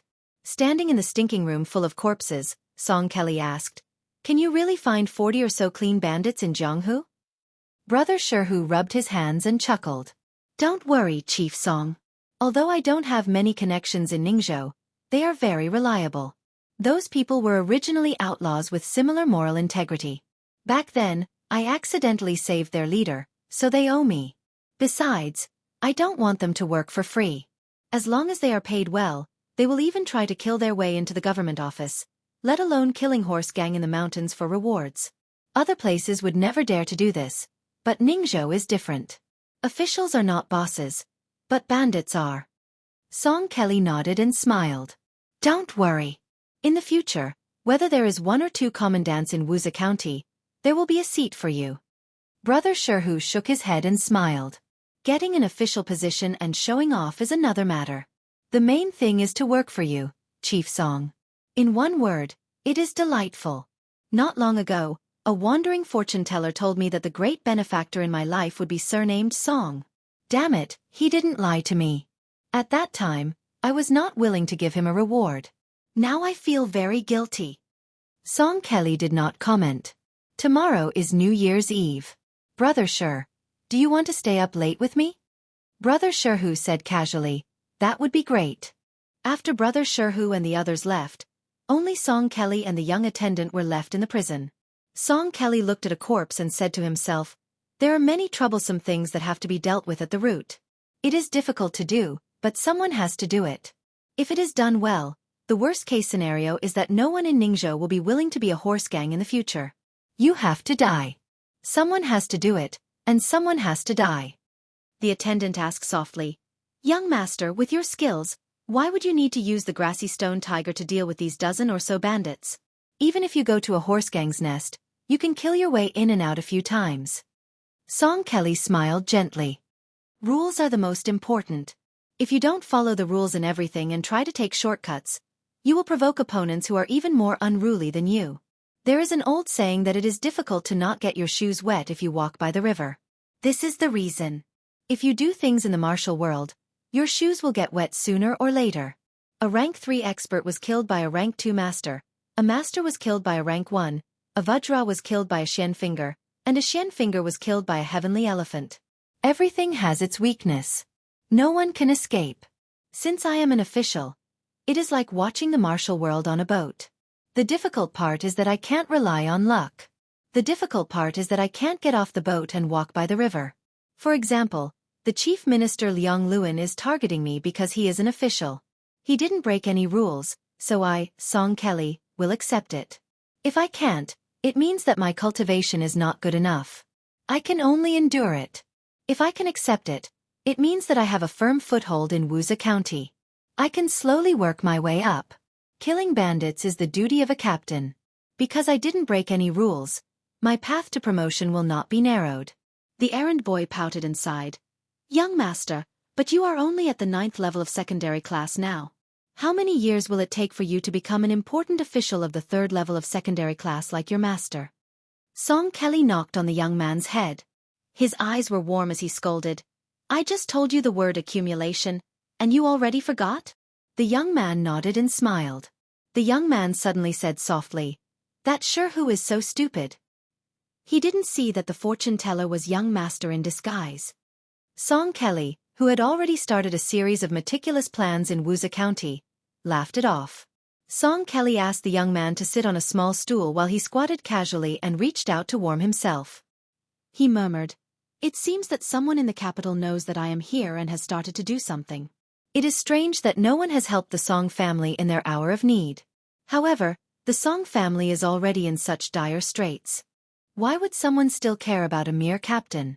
The Song family has always attracted attention in the past few years. They have never made enemies in the official circle, but they have made many enemies in the literary circle. However, these enemies still care about their reputation. Could it be that there are people around them who take the initiative to curry favor with these literary heroes who don't care about worldly affairs? Otherwise, there is something wrong with this gust of cold wind." Song Kelly stopped tapping his forehead and grabbed the string of copper bells. He said self-mockingly, "I won't think about it if I can't figure it out. I heard that the princess almost blocked young master's way when he left the capital. Love is long and the hero is short. It is useless to think too much. I don't have the right to think about it. But young master still needs to start a family. Of course. It is not bad to find a virtuous woman in Wuxia County. How can this be? Why not? How can they be good enough for young master?" After saying this, the attendant's eyes turned red. He sobbed and said, "Young master is the young phoenix of the Song family. He was supposed to be the leader of the scholars in the world." Song Kelly smiled gently and wiped the young man's tears. Chapter 883. Jean Sanlang, whose every movement could affect the capital's view, began to grow a beard. In reality, with his age, which had just crossed the threshold of 30, unless he wanted to imitate Grand Secretary Zhang and become that beautiful bearded duke, there was originally no need for him to grow a beard.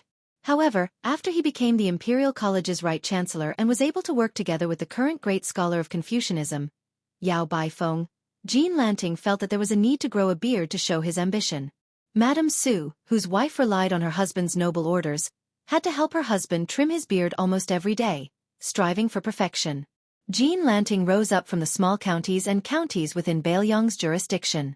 First, he broke the rules and became the Great Yellow Door, and then he became the Son of Heaven's close minister. In the blink of an eye, with a shake of his body, he became the Imperial College's big shot that all scholars looked up to, obtaining the authority to control the rise and fall of all scholars under the heavens. Jean Lanting had to quietly wait every morning for the sky to turn white, his line of sight becoming clearer, before he rode a carriage to the Imperial College. Occasionally, he would lift the carriage's curtains and gaze at the reverent and burning faces on the road, making Jean Lanting feel as if a lifetime had passed. Back then, when he bent down to lift the carriage's curtain and stepped down from the carriage, Jean Lanting felt as if a lifetime had passed.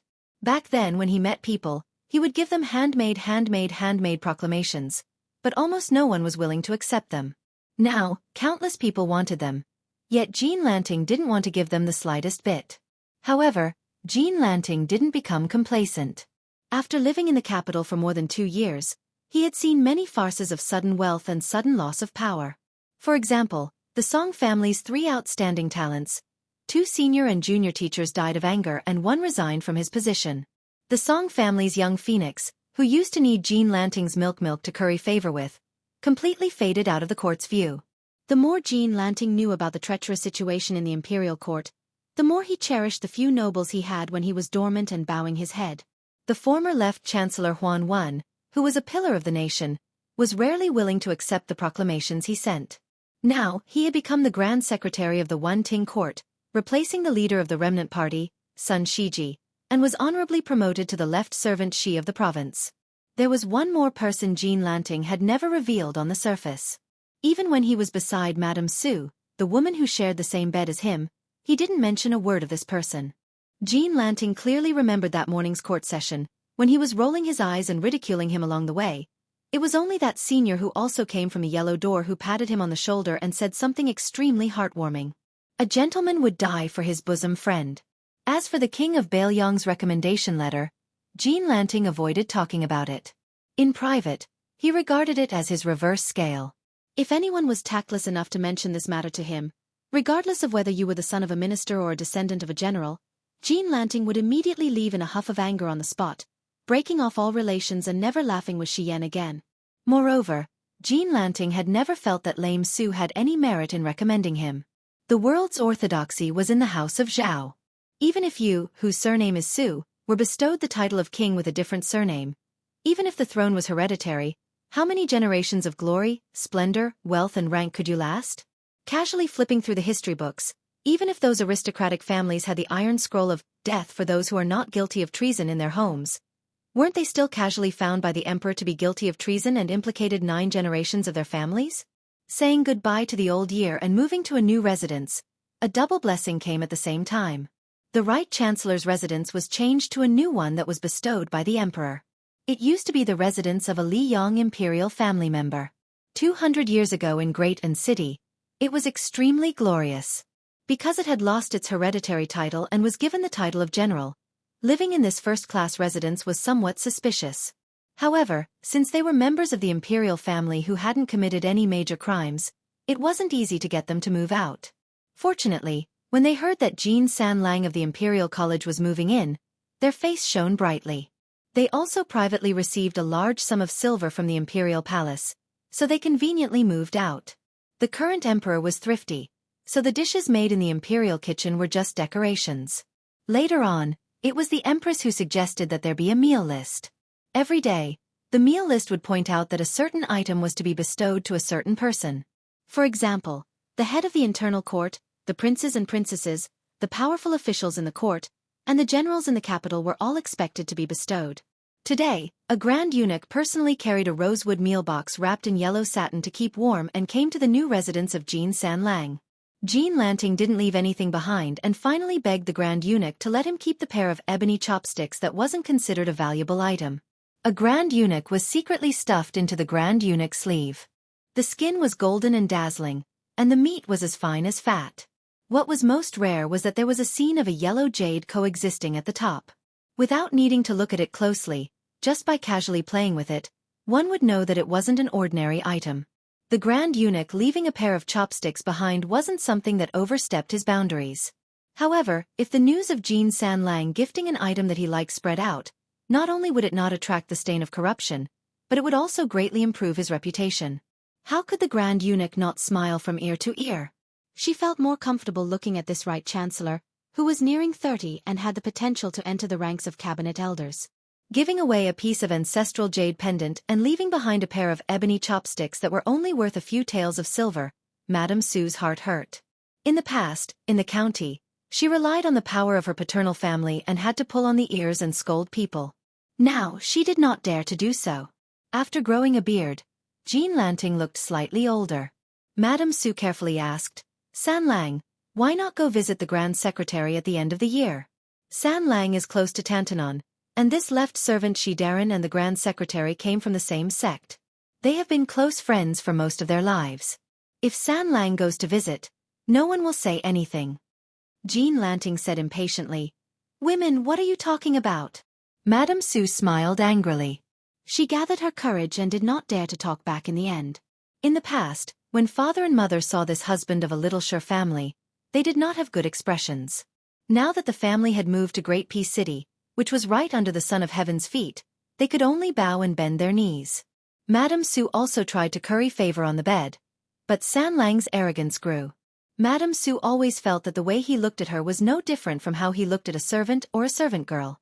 In this era where women were as cheap as grass, after a man became famous, it was not hard to treat women as women. What was hard was to treat women as people. Chapter 884. Madame Sue suddenly remembered something. Her parents were worried when they talked about it, which made her feel very uneasy.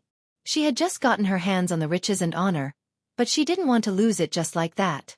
Madame Sue gritted her teeth and sat next to Jean Lanting. Her delicate body leaned close to him, especially her chest, which intentionally or unintentionally rubbed against his arm. Then she said softly, "San Lang, I heard that you're in the Imperial College." Jean Lanting quietly pushed her away and sneered. "Why? Are you scared by my husband's words the people are the most important, and the country is the second most important? What do you know? We're not on the same page. Your parents are shallow, so tell them not to bother me in the future." Madame Sue lowered her head and said timidly, "I know." Madame Sue got up and left, feeling sad. Jean Lanting didn't care at all. He stared at the pair of ebony chopsticks and the corner of his mouth curled up. A scholar was conferred the title of Marquis and presided over half of the country. There were thousands of beauties, but only one country. Jean Lanting, who was alone, grabbed the pair of chopsticks and made a gesture of putting food into his mouth. He laughed crazily. During this year's New Year's Eve dinner, Mr. Liu of Jing'an Palace, who didn't drink much, was heavily drunk by the young lord. If he didn't drink, the lord would be so shameless that he would roll on the ground. Mr. Liu couldn't stand his master's tantrum and had to drink too much. When he finally got away, he was full of the smell of alcohol. He squatted at the foot of the courtyard and vomited again and again. The only maid beside him, Xianxia, gently patted his back. Although Mr. Liu suffered a lot, he was obviously in a good mood. He said that he would take Xianxia, whose real name was Lu Lingbao, to see the former residence. In fact, Xinghua often went to the dilapidated house in her spare time. The house was already bought by the Jing'an Palace. Whenever Xinghua went there, she would carefully clean it until it was spotless. She was already familiar with the place. The blind Lu Su didn't enter the house. He just stood at the door and didn't know what he wanted to see. Then he took Xinghua to Yongzi Alley, where he used to make a living by gambling. He squatted on the ground and leaned against the wall quietly. It was as if there was a chess game in front of him. He used 2 fingers to play the game gently. Xinghua did not say anything, but her eyes were gentle. The young blind man did not stop placing his chess pieces. He laughed and said, "When our green party was defeated, I also added a handful of firewood. If I don't do this, Jing'an Palace will become nothing more than a decorative vase. I'm a snobbish person, and I'm bound to the prince's mansion for glory and disgrace. How can I just stand by and watch His Royal Highness not be able to display its power?" Xinghua knew that in private, King of Jing'an, Zhao Sun, liked to address him as young Master Lu or Mr. Lu. When they were happy or joking, they would even affectionately call him Little Six. And the latter had always disrespectfully referred to him as His Royal Highness instead of King of Jing'an. If the Lu family wants to leave, Xiangfan City can't stop them. But it's not difficult to trip them up. Although it's not beneficial to the big picture, since His Royal Highness is not happy and insists on making trouble for that Bailiang, as a chess gambler, I can only do my best to gamble and bury some hidden troubles for the Lu family. If the wise Grand Secretary Lu was still alive, these little tricks might not work. But now that he's gone, it's hard to say. Xinghua, tell me, a treacherous person like me is not even worthy of a scholar, let alone a distinguished scholar. Xinghua changed her position to shield young Master Lu from the cold wind blowing into the alley. She said softly, "Young Master, you're a person who does big things. You don't care about trifles." Lu Xuan smiled and said, "There's a saying that if you don't sweep a house, how can you sweep the world? And there's another saying that a person who does big things doesn't care about trifles. The ancient books and ancient sayings really make the later generations confused. But I'm a blind man, so I can only rely on you to sweep the house." Xinghua rolled her eyes. "I'd be happy to." Lu Xuan reached out his hand, as if the wine had boosted his courage. He wanted to touch Lu Lingbao's smooth cheek. But when Lu Lingbao moved closer, he had already retracted his hand. He said softly, "We're lucky to depend on each other. Try to live a few more years." Lu Su leaned his head back against the wall. "You blind man." Xinghua suddenly lowered her voice and said, "Young Master Lu, if you want to go to Bailiang, Lu Lingbao will protect you even at the cost of her life." Lu Su was stunned. He shook his head and smiled. "I have my own plans. It's good here." At the tide-listening lake in Bailiang, Chen Shiliang was sitting in a pavilion by the lake. Su Beiji, the grandson of Su Huainan, the former king of the northern courtyard, and Su Weisheng, the second commandery princess, who was sitting in a wheelchair, were also there. These 3 people with different identities formed a tripartite balance of forces. Su Weisheng, who was in charge of half of the intelligence agents in Bailiang, said calmly, "I have a message for you. The Empress of Beimang has only brought 1 person to the border of Bailiang." Su Beiji said, and soon revealed the secret. "It must be Tuoba." Chen Shiliang frowned and asked, "We can't kill him." Su Beiji smiled. "Of course we can kill him. It's just that we can't kill him." Chen Shiliang said, indifferently. Su Weisheng turned to the south and said with a smile, "Let's plan a little more. After all, they're the ones doing the work." Although Su Beiji had already been appointed as a local official, he rarely had the opportunity to come to Qingliang Mountain, and there were often rumors of him toasting with scholars, unlike Chen Shiliang, who from beginning to end lived in the deep recesses of the prince's mansion, racking his brain. Su Beiji didn't feel restrained even when facing Su Weisheng. He even dared to make a few harmless jokes. "For example," he said lazily, "I heard that His Royal Highness has tried his best to abduct many important people to come to Bailiang to work as coolies. He's really capable. If I were to say, with His Highness's looks, it's not difficult to deceive some ladies. I didn't expect him to be so good at deceiving men." Chen Shiliang was expressionless. He turned to look at the tide-listening lake with its thousands of koi carps. Su Weisheng pointed at Su Beiji and Chen Shiliang and said bluntly with a smile, "Su Beiji, It's fine if you scold yourself. You even brought Chen Shiliang along. What's the point of killing 1,000 enemies and losing 1,000 of your own men? Su Beiji laughed. Princess, you don't know. I'm born with a black heart and thick skin. That's why I'm less injured than young Master Chen. Chen Shiliang shook his head helplessly.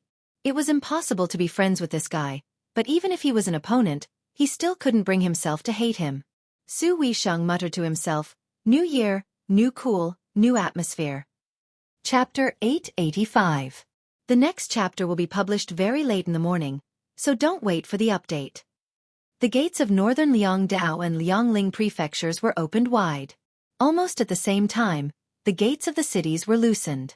Not only were scholars able to enter northern Liang in a single file, there were also people from all walks of life, crooks mixed in with honest folk, who all headed towards northern Liang.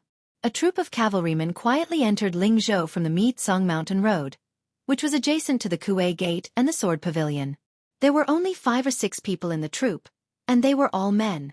The horse and courier routes were gradually shrinking, and were no longer as prosperous as they were during the spring and autumn period. However, the Midsong Mountain Road between Shu and Liang still cost a lot of money every year, and it was perfectly repaired, even better than during the spring and autumn period. To the merchants of both places, this was nothing but a great fortune. However, in the eyes of some people, the difference between the Beiliang cavalry going south and the elite Shu army going north was only a thin line. The troops stopped on a mountain with a broad view and looked south. The old man in the lead pointed at the sword pavilion and smiled. Originally, according to Yishan's plan, thousands of light cavalrymen would be under the control of Wang family's father and son. Added with the 6,000 elite warriors hidden in Mount Qingqing, if we really wanted to annex the Central Plains, or if the imperial court pushed us too hard, not to mention anything else, the western line of western Shu and southern Zhao would be under our control within 3 months. However, since Chen Jibao went to Shu alone, even though he hasn't been crowned as the king of Shu and is still the minister of war, as long as he goes to Shu for a few years in the future, this break, Beiliang will be like a man with a sore under his armpit. We can't catch it, but we can't not catch it either. It's so uncomfortable.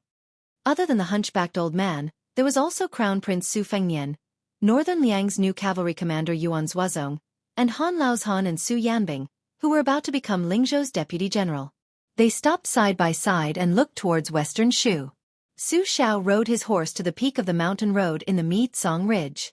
Ever since he had put on the red fox fur hat on the warship at the Spring God Lake, he had never taken it off again. Su Xiao turned his horse around. Previously, when Lu Qiuer introduced me, I also met the fascinating old general of southern Tang, great ancestor Gu. From him, an outsider, I learned that our Beiliang's territory is not big and there are so many things to pay attention to.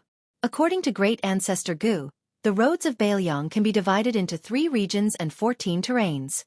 According to great ancestor Gu's teachings, Beiliang occupies the upper reaches of the world and is connected with the aura of all places. It can control the fate of the world. In the past, I only heard from Yishan that after Beiliang was unified by the Great Qin, there were a total of 1,281 wars in history. However, Yishan doesn't believe in the supernatural. Moreover, I also know that Yishan doesn't approve of Beiliang invading the Central Plains with the momentum of a lion hunting a rabbit and causing the Central Plains to be filled with smoke. Therefore, in these years, he has not lived happily. Su Fengnian, who wore a Beiliang saber at his waist, smiled and said, Master always said that the talents of the world must be controlled by knowledge.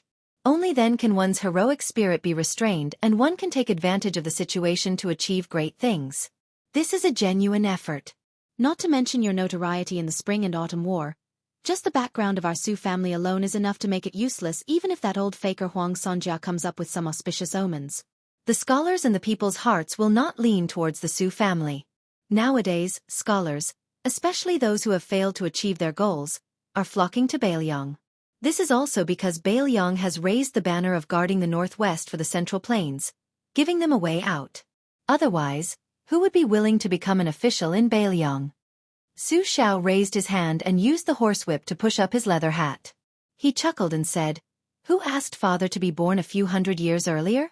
Yishan said that he was born a few hundred years later, allowing the scholars of the world to gain power and completely destroying the foundation of the great and powerful clans. They would no longer be as demanding as they are now regarding the legitimacy of the emperor's orders. That would be a great era where anyone could sit on the emperor's throne. As for the common people, who would care what your surname is? As long as you give them a peaceful life, they will recognize whoever you are. They don't care who sits on the dragon throne and who doesn't. But speaking of which, your father only has some prestige left in the military. Not to mention the Central Plains, even in Beiliang, if one day we are crushed into pieces by Beimang's Iron Horse cavalry, if there is someone in Beimang who can govern the country well, most of the common people will completely forget about the Su family's 20 years of guarding their homes and courtyards. Speaking of this, father feels that the victory in the Battle of the Western Fortress was a fluke. In the Central Plains, the remnant citizens of West Chu who want to restore their country are truly inexhaustible.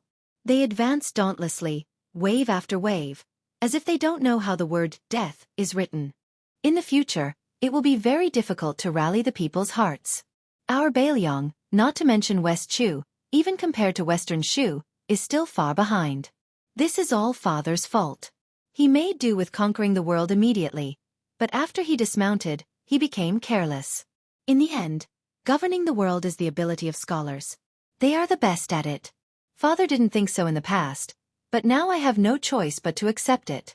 When father was young, he suffered too much from them. Every time I see their sanctimonious faces, I can't help but want to beat them up. So in the future, when we interact with scholars, it will depend on you. Don't learn from father. You must have a good temper. Chapter 886. Su Fengnian nodded with a smile. Yoshi Plateau, Yubei Plain, Liangxi Corridor, Chilian Mountain, Longdong Longxi, Helan Mountain, and so on. There are a total of 14 places. Since great ancestor Gu has carefully divided the Beiliang theater of operations, I will have a clear target when I arrange my trusted generals. Then I will slowly encircle the scholars who are in charge of political affairs. Each of them will perform their own duties. With the brave soldiers guarding the border, it will not be easy for Beiliang to fall into chaos. There must be a lot of Zhao's spies in the scholars' rush to the north this time. I want to see how good they are at making trouble. Beiliang has the limitations of Beiliang, but it also has the unique advantages of Beiliang. As long as there are 300,000 Iron Horse cavalry, it is enough to protect itself. Except for Liangxi Corridor, which is a rich land, the other places are not rich and there is a problem of grain storage. The water transport in Guangdong has always been suppressed by the imperial court, but there are good generals and strong soldiers. Since ancient times, there have been many talents in the east and west rivers. Even Zhang Julu and other big shots in the imperial court are envious. To put it bluntly, even if we are hungry, we can beat the so-called soldiers outside of Beiliang until they cry for their parents. Su Xiao joked, "Oh, why do I feel that you have a little ambition to be a commander? I remember that when you were young, you always wanted to be a hero who would help when you saw injustice on the road. You have no interest in leading troops to fight." Su Fengnian calmly said, "Only when you have really walked through Jianghu, you will know that there is a limit to one's strength. Then the idea of being a hero will fade. Imagine that when the whip is used, tens of thousands of Iron Horse cavalry will swarm out. Who can stop it? Wang Xianji? Or Chao Chongqing?" Yuan Zuozong laughed softly and said, "If it is them, they can still stop it." Su Xiao laughed heartily. He was very gratified that this adopted son of his could talk and laugh with the eldest son of his first wife. At that time, the 6 adopted sons were all high-spirited. Not to mention Lu Qiuer, only the indifferent Yao Jian had some contact with his son, which made Su Xiao worry a lot. Among the adopted sons, Yuan Zuozong's temperament was not inferior to Chen Jibao's. White Bear could actually bow his head. Qi Dangua was almost willing to surrender to Fengnian, which was undoubtedly an unexpected surprise. The 2 retinues, Han Lao's Han and Su Yanbing, looked at each other and smiled. In fact, the 2 of them were from the same sect as the spear immortal Wang Xiu. It was just that people only knew that Han Lao's Han was Wang Xiu's junior brother and not Su Yanbing. As one of the 4 grandmasters of Jianghu, Wang Xiu was unparalleled in the northwest of the Central Plains. Not only was Han Lao's Han overshadowed, but Su Yanbing, who had left the sect early to explore Jianghu, was also overshadowed. Even Su Fengnian returned to Beiliang with them this time. He learned from Han Lao's Han that Su Yanbing was so outstanding that Wang Xiu, who was much older, almost had no hope of catching up with him. Wang Xiu's father had to banish and invite this disciple, who was not surnamed Wang, out of the Wang family. Su Fengnian figured out that the reason why Su Xiao dared to leave Beiliang openly and enter the hinterland of the Central Plains was not because of Han Lao's Han, the Spear Immortal's junior brother, but because of the unknown Su Yanbing. When the king of Beiliang went to the capital for the last time, Su Xiao went to the imperial astronomer and met the Empress Zhao Ji. Ren Tu also brought Su Yanbing and not Han Lao's Han. The group continued to travel north on the courier road. Su Xiao and Su Fengnian rode side by side. Su Xiao said softly, "Other than the Protector General of Beiliang and the commander of the cavalry and infantry, the 3 positions have been settled. Lu Qiu'er and your second brother Yuan have already taken them. Yan Wenlwan's commander of the infantry also has to be given to great ancestor Gu. Next, the commander of Beiliang, Daoliang and Yuling have the most power. The commander of Liangzhou has always been held by the Protector General of Beiliang. The commander of Yuzhou has already been given to the ambitious Huang Fu Cheng. Su Yanbing and Han Lao's Han are the deputy commanders of Lingzhou. What are your plans?" Su Fengnian hesitated and said, "Yan Wenlwan's side is not easy to deal with. After all, he is an old general with meritorious service. Yan Wenlwan is not as old as Zhong Honggu, and he is also smooth and slick. I plan to let great ancestor Gu take over Liangzhou's commander of Liangzhou from Lu Qiu'er first. Wang Ji, the meritorious official who submitted his pledge of allegiance at Iron Gate Pass, and some of the capable generals of the Phoenix Battalion, will wait for these people to gain a foothold before we can make a move on Yan Wenlwan. To be honest, if Yan Wenlwan understands the big picture, even if I have to bear the infamy of burning the bridge after crossing the river and have to choose between great ancestor Gu and Yan Wenlwan, I am still willing to let great ancestor Gu suffer and continue to let Yan Wenlwan, this old general, stabilize the border. In any case, great ancestor Gu already has no way out. At worst, I will personally go and apologize and be beaten and scolded. Great ancestor Gu is a military maniac. I don't believe that he is willing to leave Beiliang and become a wine cellar and farmhouse elder." Su Xiao frowned. "People like great ancestor Gu are stubborn and hard to tame. Aren't you afraid that he will hold a grudge? People's hearts change. If great ancestor Gu intentionally does not contribute, it will be an immeasurable loss to Beiliang, which urgently needs a general to stabilize the situation." Su Fengnian smiled indifferently. "Speaking of buying people's hearts, I am not as capable as you. I have never expected people to bow down to me and become friends at first sight and be loyal to me from then on. That is a fool's dream. Besides, a bowl of water that is fair is not fair in itself. Yan Wenlwan is a flag of the Beiliang army. This flag can fall, but if the way it falls is dishonorable, just to let great ancestor Gu quickly become a new leader, the gains will not make up for the losses. If great ancestor Gu does not even wait for this little time, then he is only destined to be a general, not a commander." Su Xiao pointed at Su Fengnian and smiled without saying anything. Su Fengnian was confused. Su Xiao could not hide anything from his son, so he spoke frankly.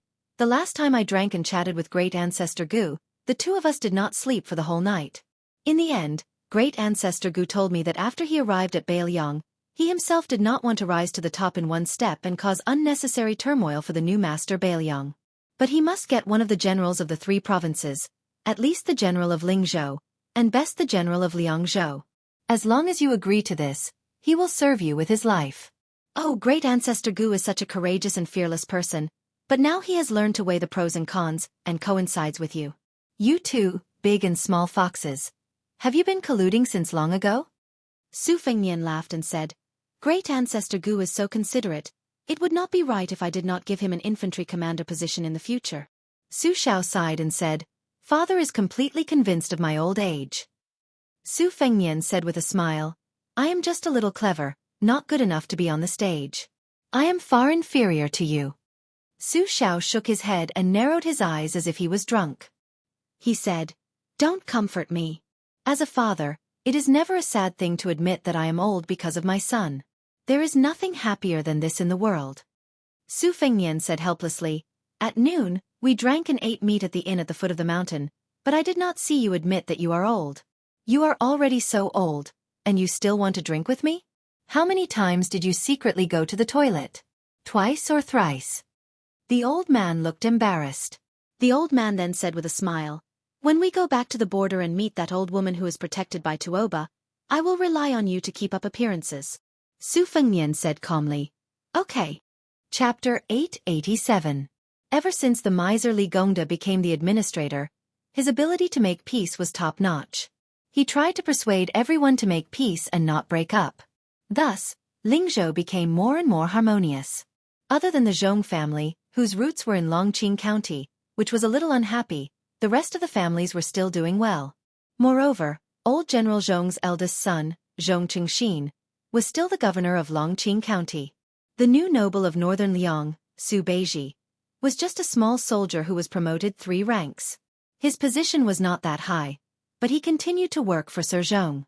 It could be seen that the Zhong family and the Su family were not at the point of falling out. However, there was a piece of news that quickly spread in the Lingzhou officialdom. The 2 retainers of the great general, Han Laozhan and Su Yanbing, had both become Lingzhou's deputy generals. His Royal Highness, who had returned to Beiliang after causing a ruckus in the capital, actually became Lingzhou's general. This made people feel that it was a bit inconceivable. Many retired generals were silently cursing why the crown prince did not just sit on the chair of Beiliang's protector general. Why did he extend his hand into the Lingzhou officialdom? This was not very proper. Anyways, after the new year at the border of Yuzhou, there would be a martial arts examination that was held once every 3 years. Everyone knew that the great general had already started to make arrangements for his death. According to the whispers in the Lingzhou officialdom, rather than Crown Prince Su Fengnian not being liked in Lingzhou, it was better to let Chu Lushan and Yuan Zuozong's 2 foster sons help him to become the commander at the border. Whether it was showing off or hiding in the abyss, it was fine if everyone did not see it and did not feel annoyed. No matter what, it was better than taking over the hot potato that was Lingzhou's general. The mansion of the administrator was decorated with lanterns and colored banners. The doors were wide open to welcome the guest. Sir Li, who was already a rank 2 border official, was grinning from ear to ear. He treated the great general who suddenly came to the Li mansion like a bodhisattva. After obtaining the inside information that His Highness was going to become Lingzhou's general, Li Gongda talked until his mouth was dry. He finally got an old neighbor on the same street to vacate a beautiful mansion. He temporarily hung a plaque and turned it into the Lingzhou general's mansion. Lingzhou's capital had a beautiful Jinnu lake. There were only a few mansions that had the qualifications to draw water into the mansion. The old owner who occupied this place used to be an old general under Beiliang cavalry commander Zhong Hongwu. Later on, he got closer to Dian Xiongzong and the other young generals under Chen Jibao. Li Gongda took advantage of this weakness and used both kindness and power to make the old general leave with his many beautiful wives and concubines. At this moment, Su Fengnian, who had just become a standard 4th-rank general, was taking a leisurely stroll in the general's mansion. Previously, he had gone to the Li mansion to show his face before leaving. He really couldn't resist the administrator's attentiveness, so he left behind Su Xiao and Yuan Zuozong, Han Laozhan, to accompany him. He brought along one of Lingzhou's deputy generals, Su Yanbing, to walk through the corridors and corridors. Of Wang Xiu's 2 junior brothers, Han Laozhan could be considered familiar with the art of war, but the martial arts maniac beside him, Su Yanbing, was just barely passable. Compared to Han Laozhan, who really wanted to take root in Lingzhou and consolidate at every step, Su Yanbing was just there to deal with unexpected situations. Moreover, Su Yanbing's personal ambitions did not lie here. Before he left the Li manor, Su Xiao had a playful look in his eyes, saying that there was a little surprise waiting for him in the house. Su Fengnian did not have any expectations. He had seen many immortals of the Jianghu flying around. Since he had slacked off on the path of martial arts, needless to say, the secret manuals could be sold at a low price at the Tide Listening Pavilion. He also did not care about divine weapons and sharp weapons. As for women, his 2 future concubines had followed him to Beiliang, so Su Fengnian did not want to attract any emotional debt. However, when Su Fengnian suddenly saw the young girl dressed in Beimang's grassland woman's attire, he was somewhat stunned and pleasantly surprised. He never would have thought that it was the young girl who had great connections with the Beimang imperial family, Huyen Guanyin. Back then, in order to save the tribe she was in, he had stopped the herd of wild bulls in the canyon. Only then did he engage in a deathmatch hunting with Tuoba Chun's son, who was favored by the heavens at the right time and place. At that time, Su Fengnian had almost lost his life to Tuoba Chun's lightning spear. Su Yanbing was very tactful. He went to another place to enjoy the scenery, leaving Su Fengnian alone with the girl. Su Fengnian pondered for a bit and understood. After he returned from Beimang, he told her everything in detail about his dangerous experience. During this time, He mentioned Huyen Guanin's Chong flute. He reckoned that it was Su Xiao who followed the vine to find the melon and brought her from Beimang to Lingzhou. Su Fengnian sat with her in the pavilion. He asked her in the prairie language, "Your brother Abaoji didn't come to Beiliang?" The girl with the appearance of 95-1 was obviously not as melancholy and sentimental as the girls of the Central Plains. She shook her head and said with an open-minded smile, "My brother is a young eagle on the prairie. The prairie is his home. My brother also said that he must become the biggest chick on the prairie and have the most extensive and fertile pastures. In the future, he will bring our benefactor to gallop on a horse and snatch the most beautiful girl, the fiercest war horse, and the best wine for our benefactor." Su Fengnian remembered the strong-headed child who liked to roll around in the sheepfold. He had the boldness to pick up a lamb and throw it around. He smiled and said, "He's much more ambitious than me." The young girl, whose style was between a young girl and a married woman, had a curious look on her face. She couldn't help but gently smile and ask, "Our benefactor always said that he was a scholar from Gusai Prefecture. How did he become the son of a prominent family in Beimang, the archenemy of Beiliang?" Su Fengnian leaned against a pillar and looked at the small lake in the mansion.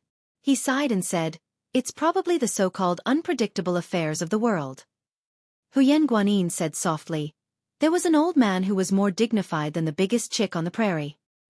He ordered me to be our benefactor's maidservant in the future, and serve our benefactor's basic necessities." Su Fengnian said softly, "You don't have to listen to him in the future. We Beiliang women always like to carry swords, ride horses, and draw bows. No one can restrain you. Even if you feel that this place is boring and want to go back to the prairie to see your brother, I can send someone to send you to the north." The delicate Chong flute tied to the waist of the dainty and beautiful woman was unexpectedly gloomy and speechless. The death soldier suddenly appeared outside the pavilion and said respectfully, "Your Highness, Su Beiji and Wu General Wang Ji from Dragon Eye County have come to visit." Chapter 888.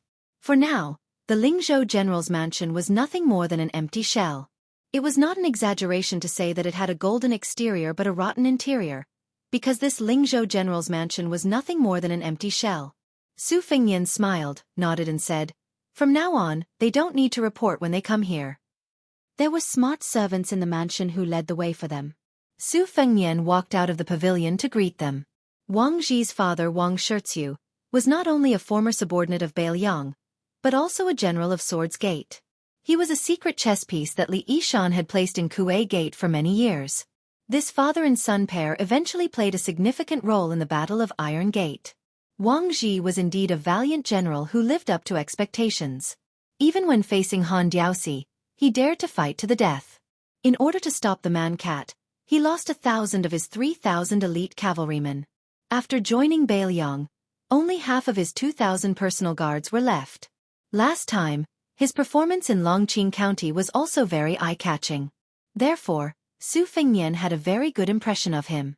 Su Beiji was quick to adapt to the local customs. He was dressed like a scholar, even more so than the famous scholars of Jiangnan. He was elegant and graceful. Wang Ji was escorting him from the side. One was a scholar and the other was a warrior. Huyen Guanin stood alone and timidly in the pavilion. She seemed to be out of place. Most women were like that. They were just the icing on the cake. Su Fengnian put his arm around Su Beiji's shoulder, smiled to Wang Ji and said, "This time, General Wang, you didn't become the deputy general of Lingzhou. Do you feel angry? If you do, just say it. But I still can't give you the deputy general position." Wang Ji didn't talk about stage fright. Instead, he grinned and said, "Your Highness, we are all rough men. We know that we shouldn't take things that we didn't do. We don't have any achievements now, so we don't feel angry. If we do something great in the future, not to mention the deputy general position, we can even fight for the position of Lingzhou general. We won't hesitate." Su Fengnian smiled and nodded. He pointed at Su Yanbing, who had quietly returned to the pavilion. He introduced the new deputy general of Lingzhou, Su Yanbing. "Wang Ji, you should interact with him more in the future. General Su is one of the top martial arts masters in Beiliang. He is much more useful than hanging around me, who has no real power." Wang Ji's eyes suddenly brightened. The words, "one of the top," had more weight than the deputy general of Lingzhou. Yuan Zuozong was the third master in the Liang army after Gu Jiantang and Chen Jibao. If Su Yanbing was one of the top martial artists, he would most likely be a fierce general on the same level as the unparalleled cavalry warrior Yuan Baixiong. Wang Ji didn't dare to underestimate him. He immediately cupped his fist to the deputy general. Su Yanbing only nodded slightly in return. Su Fengnian looked at Su Beiji and asked with a smile, "Zhu Zi, are you getting along well with young Master Zhong? I heard that those beautiful concubines of his admire your talent and took turns to recommend themselves to you. They even almost fought with Lingzhou's courtesan Belle for your affections. Now, Beiliang is spreading the news that there is a Beimang aristocrat called Su Beiji. He is even more carefree than an immortal." Su Beiji smiled faintly. "More than enough, but far from enough. With His Highness in front of me, this little romance is nothing." Wang Ji was speechless. It was rumored that Su Beiji, who didn't have any strength of character as an official, had a close relationship with His Royal Highness. It seemed that the rumors were true. If it were someone else, they would have been drenched in sweat. Wang Ji didn't dare to treat the Crown Prince of Beiliang, who dared to kill the Western Region Prince with a bottle, as a hedonistic son. Normally, when faced with Zhong Hongwu and the other elders who had fought alongside their fathers in the military, they would try their best to curry favor with them. Su Fengnian and Su Beiji sat in the pavilion. Wang Ji naturally followed Su Yanbing to guard outside the pavilion. Su Fengnian glanced at Wang Ji's burly back and retracted his gaze. He smiled and said, "This time, there are hundreds of people from the Lu family and Shangyin Academy in Qingzhou. They are all crying piteously for food. Lingzhou's officialdom is bloated and has the most fat meat. The administrator is the peacemaker in Beiliang. He claims to be second, but no one claims to be first. He definitely can't be the bad guy. Chen Shiliang is also busy with the salt and iron industry. Why don't you take over? We can use this opportunity to streamline the positions of the generals and get rid of a large number of idle generals. We can also learn from Beiliang so that we can live up to our name in the future." Su Beiji didn't make a sound. He was quite arrogant. Wang Ji, who was listening attentively, was a bit worried. Beiliang was like living with a tiger. Otherwise, the great general wouldn't have been privately called the second emperor by the imperial court. His Royal Highness was actually no different from the crown prince of a country. Although Wang Ji was careless in front of Su Fengnian, he was also meticulous and meticulous. Those seemingly crude and simple-minded generals in the historical novels were all meticulous people in the official history books. If one wanted to stay by the side of the monarch and not cut off their good fortune, they would have to be very knowledgeable. It was almost like a bottomless pit. Earlier, Wang Ji and Su Beiji had been drinking. At the time, His Royal Highness didn't kneel to the emperor in Taiyan City. Su Beiji was drunk to his heart's content and drank happily. He revealed the tip of the iceberg of his knowledge. When they talked about the matter of planning for the future, just the classification of the officials, Su Beiji gave 19 types: solitary official, governing official, capable official, toad official, cat official, and corpse official. It was much more complicated than the 9 ranks of martial artists. When Wang Ji heard this, he was both dumbfounded and benefited greatly. He thought that this young Master Su had really cultivated to immortality in the government. Even Wang Ji, who had extremely high horizons, was full of admiration. Su Fengnian continued to ask, "Beiliang officials have the custom of awarding mink hats at the end of the year. Then from the end of winter to the beginning of spring. How about you, Su Beiji? Give out a few hundred new mink hats of all sizes in Lingzhou?" Su Beiji asked back, "You, the general of Lingzhou, don't care, but can the administrator not care?" Su Fengnian nodded and said, "Otherwise, why would I be a general? Isn't it because I'm determined to help you block the fierce criticism? I promise you, no matter what words or people, everything will stop when it comes to me.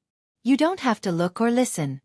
Su Beiji said calmly, "Lingzhou's provincial governor is currently still held by the administrator. Can your highness give me this hat first?" Wang Ji clicked his tongue in wonder. Su Beiji was really bold. He wanted the hat of a 4th-rank official as soon as he opened his mouth, and he wanted it so righteously. If this got out, wouldn't the Liang officials who had been stuck at this threshold their entire lives be angered half to death? Huyen Guanyin, who had learned some of the language of Liang in this mansion, heard every word and roughly understood the meaning of this conversation. Her mouth fell open slightly as she looked at the gray-haired man. Her eyes were a little dazed and dazed. Su Fengnian stood up and smiled. "I'll give it to you now." Chapter 889. The next chapter will be in the wee hours of the morning, so it will still be rather late. Su Fengnian went alone to the mansion of the administrator in Beiliang, whose standard was only lower than that of Mount Qingliang. Now that he was familiar with the Li mansion, he didn't even need the steward to lead him to the back garden where Su Xiao and Li Gongda rested. In the courtyard, there was a shady locust tree. The officialdom in Beiliang knew that Li Gongda was fond of planting locust trees in recent years. So many locust trees from other provinces had been moved into the mansion. Planting locust trees in front of the mansion was a sign of good fortune. Li Gongda's talent and learning were not obvious. Nowadays, most of the imperial examinations were in the autumn locust tree season, and the month was also known as the locust tree yellow. It could be seen that official Li was still brooding over the fact that he had failed the imperial examinations many times in the past. Su Fengnian walked along a secluded path lined with hollyhock trees. He saw a long sandalwood couch placed under a tree. Su Xiao was drinking green ant wine alone. Li Gongda used to kneel more than sit in front of the king of Beiliang. Now that he was the administrator, he stood to the side, holding a wine jug and helping to pour wine. In other vassal states, the administrator was a first-class official with the same rank as the minister of the 6 ministries. There was no one like Li Gongda who bowed and bent his knees. Not to mention the administrator of West Chu, Sun Shiji, even the prince of Guangling, Zhao Yi, had personally visited him several times, but he had been refused the door. Just like Dai Yuzhen, the administrator of the 2 Huai Dao. She had openly bullied the prince of Huainan Zhao Yi until he couldn't breathe. From this, one could see the weight of the administrator's authority. As soon as Su Xiao saw Su Fengnian, he immediately wanted to give up the sandalwood couch. However, Su Fengnian ignored him and asked Yuan Zuozong to ask for 2 chairs from the steward of the mansion. He sat down with Li Gongda. The afternoon sun shone on his body, making him feel warm. After drinking a few cups of green ant wine, he knew that His Royal Highness had come back. However, he found that this young man who always called him uncle was not in a hurry to expose him. Therefore, Li Gongda had to sit with him and drink with him. He talked about some interesting anecdotes of Ling Zhou, jesting and flattering him. He talked about how His Royal Highness had won the hearts of the people in the capital city. Whether Su Xiao believed it or not was another matter. However, it was comfortable to listen to it and he showed a genial smile.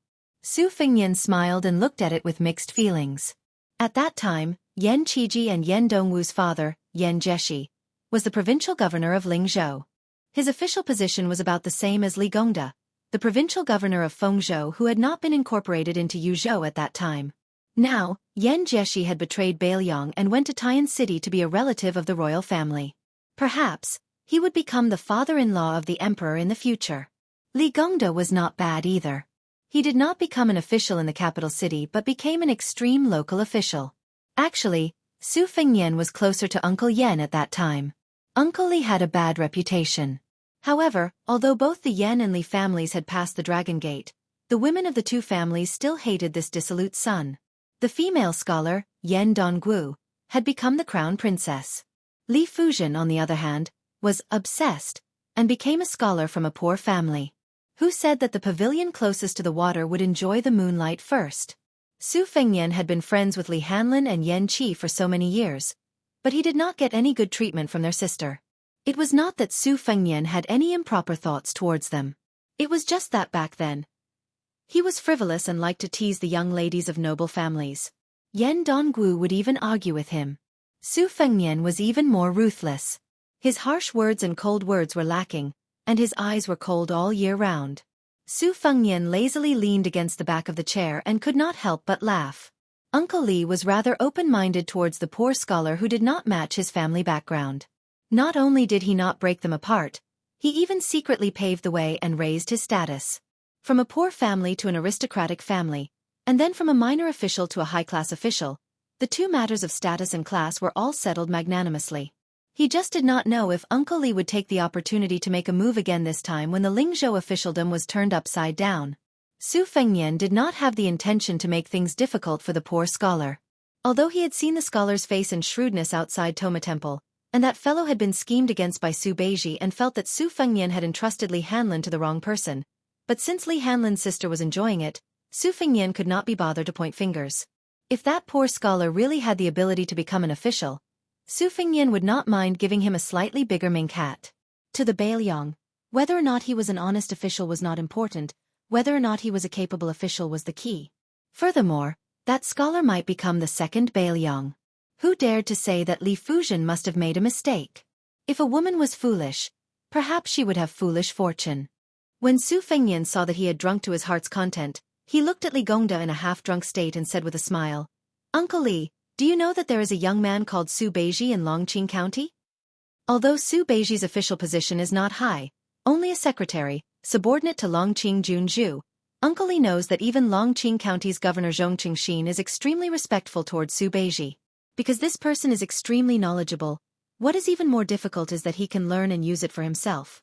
He is familiar with governance and is not a self-proclaimed lofty bookworm.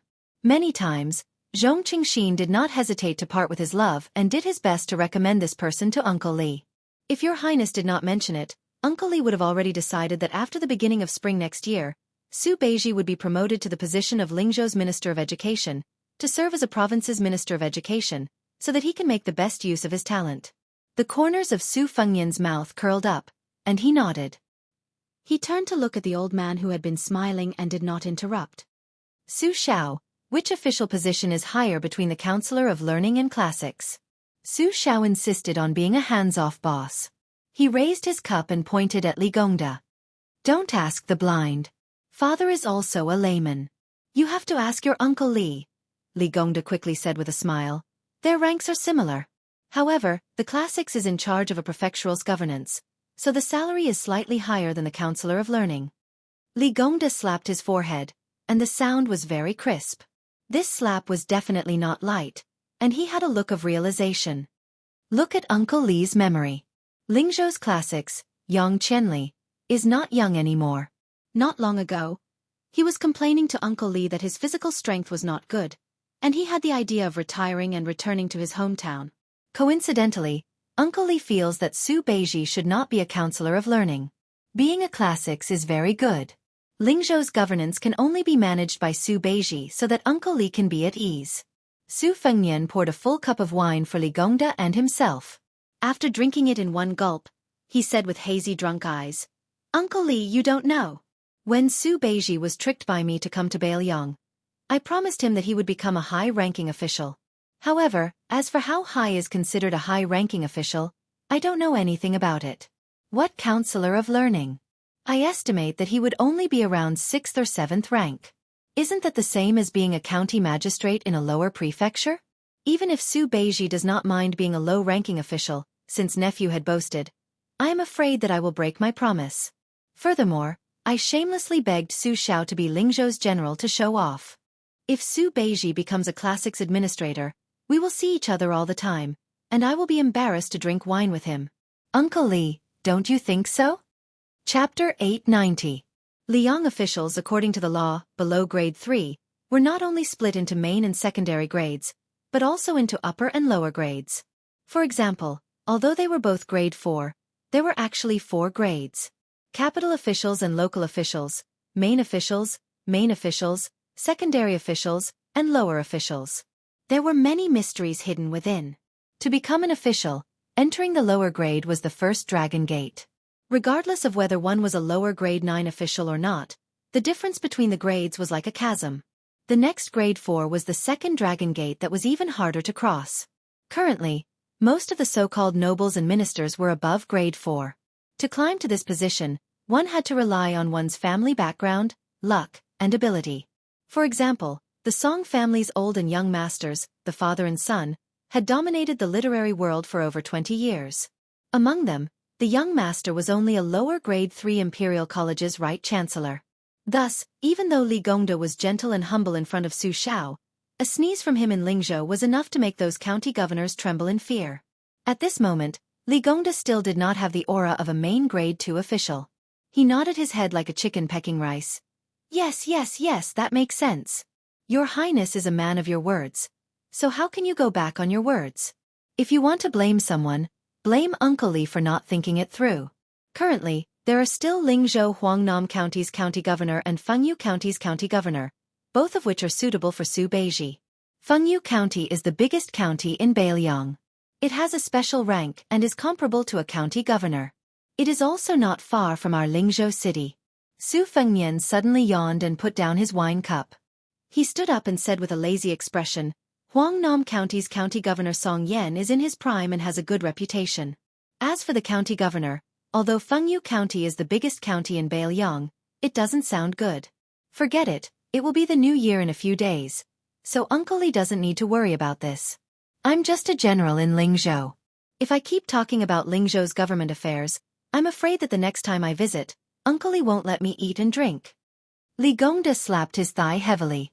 Su Xiao and Su Fengnian both stood up.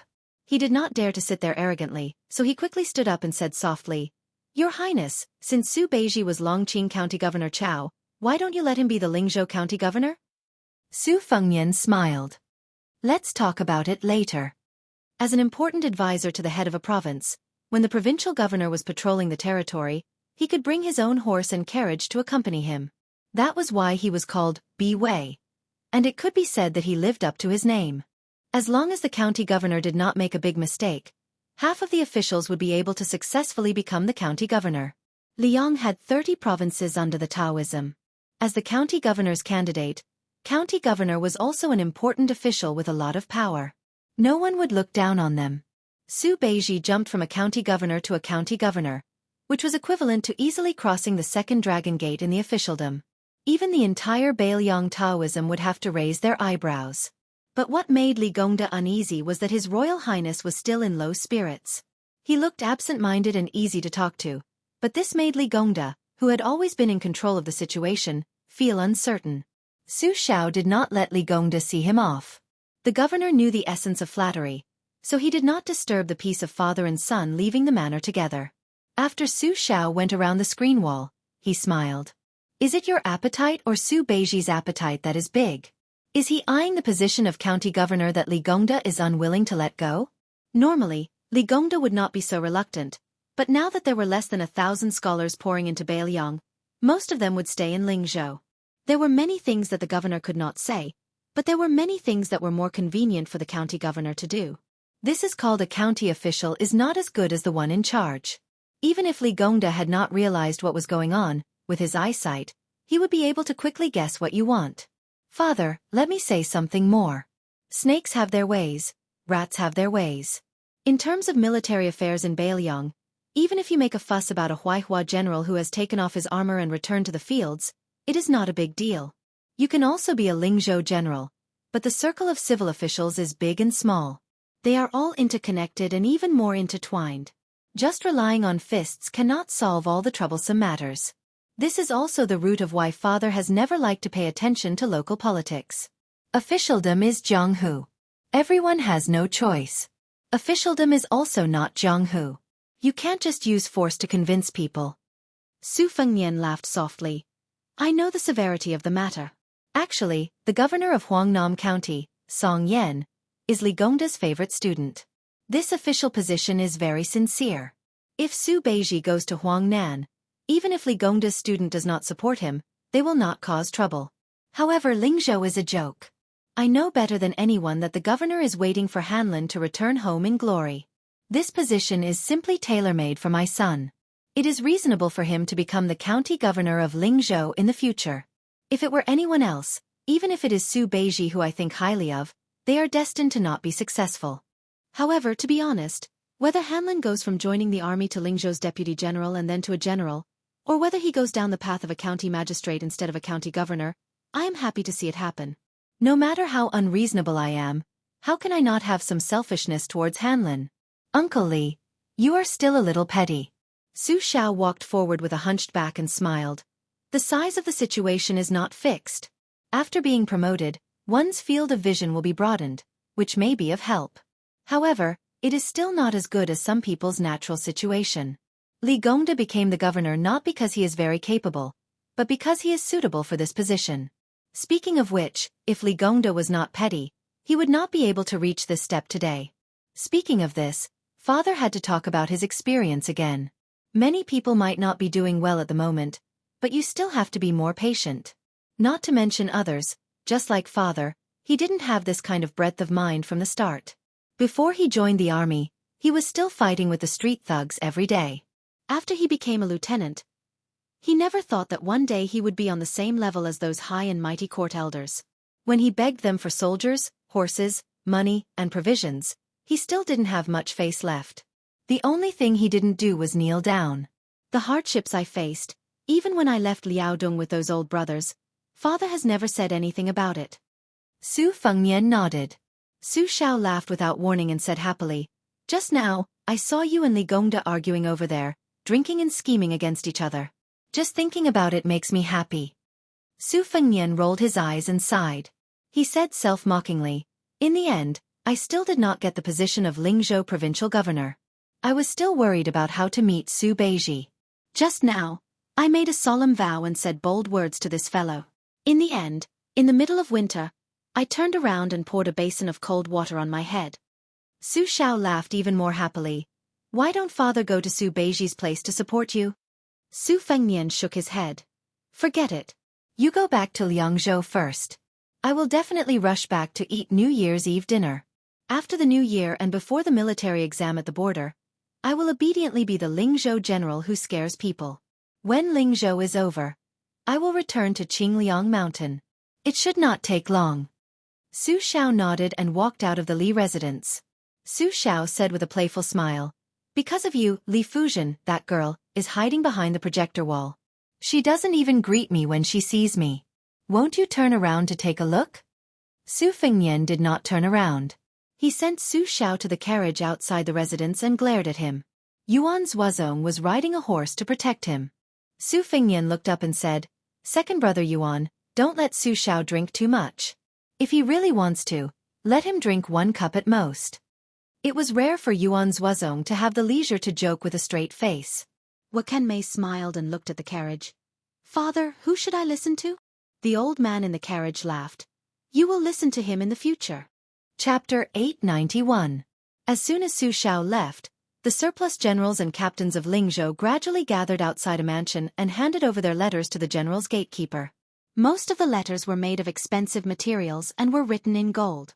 One could not expect these rough men from the general's family to have any lofty and ancient style.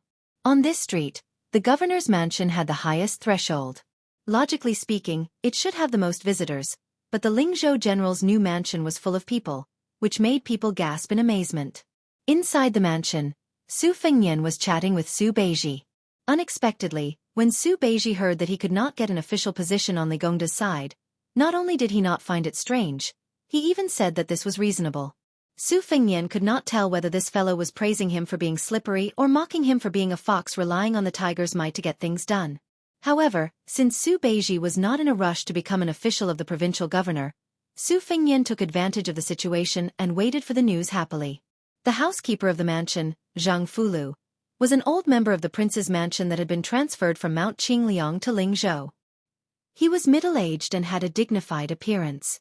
In the past, His Royal Highness had spent a lot of money to buy poetry and literature. The silver had all been handled by Jianghu, so he was very reliable in his work. At this moment, he jogged to the door of the study with a face full of joy and reported to the heir about the bustle outside the mansion. He held a large bag of name cards and scraped off the gold powder on them. It was probably enough for him to go to Lingzhou's Tiger Hill restaurant to eat and drink. Su Fengnian waved his hand at Jianghu and said, "Reject all of them. Just say that I won't see a single one of them." Jianghu bowed and made a sound of acknowledgement. He did not have any doubts and went back the way he came. He said that the Lingzhou general would not be seeing any guests today and then directly closed the gate of the mansion. He did not even let the side gate go. It was clear that there was no room for negotiation, and this made everyone give up completely. These martial artists who were tyrannical in Lingzhou were not very dejected when the gate was closed. They had originally called their friends and came in groups to join in on the fun. Who would really hope that the Lingzhou general who had only been there for a few days would give them a promotion? In the end, it was the identity of Beiliang's heir that made them have no choice but to lower themselves and drink the northwest wind this time. Furthermore, there was an unwritten rule in Beiliang's officialdom. Yuzhou was mostly Yan Wenluan's while most of Lingzhou was Zhong Hongwu's private backyard. The two sides had never interfered with each other. This group of people were mostly the old subordinates of General Huaihua. Some of the direct subordinates who were deeply indebted to General Zhong were not even willing to show their faces. For example, A few captains with real power under the deputy general all gathered around the stove to boil wine. They secretly cussed that this heir was too vicious. He had just destroyed General Zhong's face and he actually did not want to stop while he was ahead. He swaggered into Ling Zhou and stepped on the old general's face that had already fallen to the ground. There were no young people who were as unparticular as him. They were all filled with righteous indignation, fighting for the old general's justice. One or two captains with bad tempers immediately slammed the table and stood up. A few of the more shrewd ones also had a dark expression as they drank wine. If they were asked to rebel against the Su family, they would not dare to even if they had 100 guts. However, after being immersed in the officialdom for the past few years, they had learned a lot of tricks. They slacked off when they encountered something and were able to do it easily. Furthermore, not only were they a group of martial artists, everyone present was also related to the civil officials of Lingzhou's officialdom by marriage. These old foxes who sat behind the official's desk were well aware of the rules and regulations. They did not even need to say anything angrily for the Lingzhou officialdom to operate properly. Most importantly, no one could find fault with it. Didn't you scholars from other places come to Lingzhou to steal rice bowls? The hatred of stealing someone's official hat was far greater than the hatred of stealing someone's love. After these military officers discussed and weighed the pros and cons, they all left with sinister smiles on their faces. Bailiang had a small number of scholars, so most of them were officials from humble backgrounds. This group of people actually did not lack intelligence, naturally keen on currying favor. If the high officials could be said to be the awe-inspiring king of hell on the stage, then this group of people were the even more difficult to deal with little ghosts guarding the door. If some of these officials had brilliant methods, they could even make the officials into mere figureheads, controlling the officialdom, making their superiors become mere decorations. When Zhang Julu governed the imperial court, one of his policies was to target the shortcomings of the officials, directly viewing them as a disaster that harmed the country's throne. However, Grand Secretary Zhang was publicly acknowledged to be good at governing the country. But when it came to dealing with the officials, there was no improvement. There were also many important officials in the imperial court who criticized and ridiculed him. In particular, some of the pillars of the imperial court who came from humble backgrounds even chose to watch from the sidelines. If the imperial court, where scholars made up the majority, was still in such a state, Bailiang naturally would not be able to escape this fate. As a result, Lingzhou, which was right at the end of the year, was quickly thrown into chaos. Documents gradually piled up, gangs fought in the streets, criminals killed each other in prison. The granaries of the government either caught fire for no reason or became moldy by a few inches. All kinds of trivial matters sprung up like bamboo shoots after the rain. Forget about those county officials who were badly battered, afraid that they would not be able to have a peaceful year. Even the administrator Li Gongda began to feel tired dealing with it. Every day, there were lower-level officials who came to complain. On the contrary, Huangnam County seemed like a crane in a flock of chickens, its political affairs large and small orderly. Longqing County was the complete opposite, its situation especially miserable, leaking air from all directions. It was rumored that Governor Zhong Qingxin personally took care of everything, busying himself to the point where he lit a lantern every night, so worried that he already had a few strands of white hair. Lingzhou's officialdom was a mess. The front of the Lingzhou general's manor was deserted, matching the cold winter season. A carriage silently drove out of Lingzhou's capital and headed toward Huangnam County. The coachman wore a short jacket made of yellow wolf skin. The more burly he was, the more shabby he seemed. No one would believe that he was the deputy general of Lingzhou. In the carriage, other than Su Fengnian, there was also the servant girl Huyan Guanin. These days, Su Fengnian had been reading through the records of Lingzhou's officials in detail. There were many red circles and he did not pay much attention to this young girl who would have made it onto the rankings if she had come to Bailiang earlier. For this trip, when Su Fengnian crossed the threshold, he decided to have Zheng Fulu call her over to follow him out of the city. He did not know if it was because she was not acclimatized to the environment, but Huyan Guanin was not as lively as she was when she was in a difficult situation on the grasslands. Her spirit was dim, and she was not as spirited as before. Su Fengnian thought that after returning to Lingzhou, if he had the chance, he would send her to a safe and quiet place. It was better than being sick and slowly destroyed in a noble residence. Some women were either held tightly in the palm of one's hand or truly treasured. Instead, it was a waste of natural resources. Originally, if Huyan Guanin could adapt to Bailiang, Su Fengnian would not mind keeping her by his side. It did not matter if he ate her or not. Looking at her was pleasing to the eye and was good for the eyes. Su Fengnian was not idle during this trip. He had a document on the background of a few important officials in Huangnam County. These densely packed and delicate small regular script were the painstaking efforts of the second-class servant girls in Wutongan after working through the night. Su Fengnian, who had been with them for many years, could tell at a glance which was written by the green ants and which was written by the cucumbers. Su Fengnian rubbed the space between his eyebrows and put down the stack of letters. After going through it in his mind, he lifted the curtain. The unique cold air of the cold land hit him in the face. Su Fengnian did not put down the curtain for a long time. After leaving the city, Huyen Guanyin was a little sleepy. She curled up in the corner of the carriage, unable to endure the drowsiness. She was slightly dozing off. When the wind blew, she suddenly woke up. She quietly looked at the side of his face and bit her thin lips. Her lips were bright red and glistening, making people mistakenly think that if she bit a little harder, a few drops of blood would come out. Su Fengnian saw that she was not used to the cold and quickly put down the curtain. He smiled warmly and said, "I couldn't sleep last night, so I wandered around aimlessly. I saw a pot of impatiens by the window of your room. It's clearly past the flowering period, so how could it still bloom in such a cold weather?" Chapter 892. Huyen Guanyin blinked and said softly, "When I first entered the manor, I saw a few flowers in the corners of the manor. They didn't look like they were grown in the manor, so I gathered my courage and planted one in a small pot. I didn't know it was called a balsamine flower, nor did I know it was in bloom." Su Fengnian nodded and smiled. "It's the same as the shusher that's causing trouble for me in Beiliang. It's not a first-class product. But don't look at it just because it looks delicate. It can grow anywhere. A poor place like Beiliang is no exception. Some women who can't afford to buy rouge and face powder like to use its flower juice to paint their nails in summer and autumn. It's very eye-catching. Although this kind of thing has been criticized as a cheap product by famous scholars in Jiangnan who worship chrysanthemums and peonies, and has been given the harsh nickname of a chrysanthemum maid, I feel that regardless of whether or not she's a chrysanthemum maid, she can be used for people to admire and paint their nails. That's already the best use of her. There are a lot of them in my house. They grow all over the ground. Other famous flowers can't even be stopped by trees. However, I've never seen them bloom in winter. Presumably, it's because no one was willing to plant them in a pot and bring them back to the house that you accidentally delayed the flowering. That's right, this balsamine flower is very sturdy. My second sister gave it a nickname, hot-tempered. Under the scorching sun, when the wind blows, or when you pinch it with your fingernails, the seeds will bounce far away. When I was young, every time I made my second sister angry, she would give me a black face and not say a word for days. I always liked to use my hot-tempered nature to flick her face. I'd rather have her scold me than ignore me." In the end, Su Fengnian saw Huyen Guanyin staring straight at him. Su Fengnian said awkwardly, "You didn't do anything wrong. How could I bear to scold you?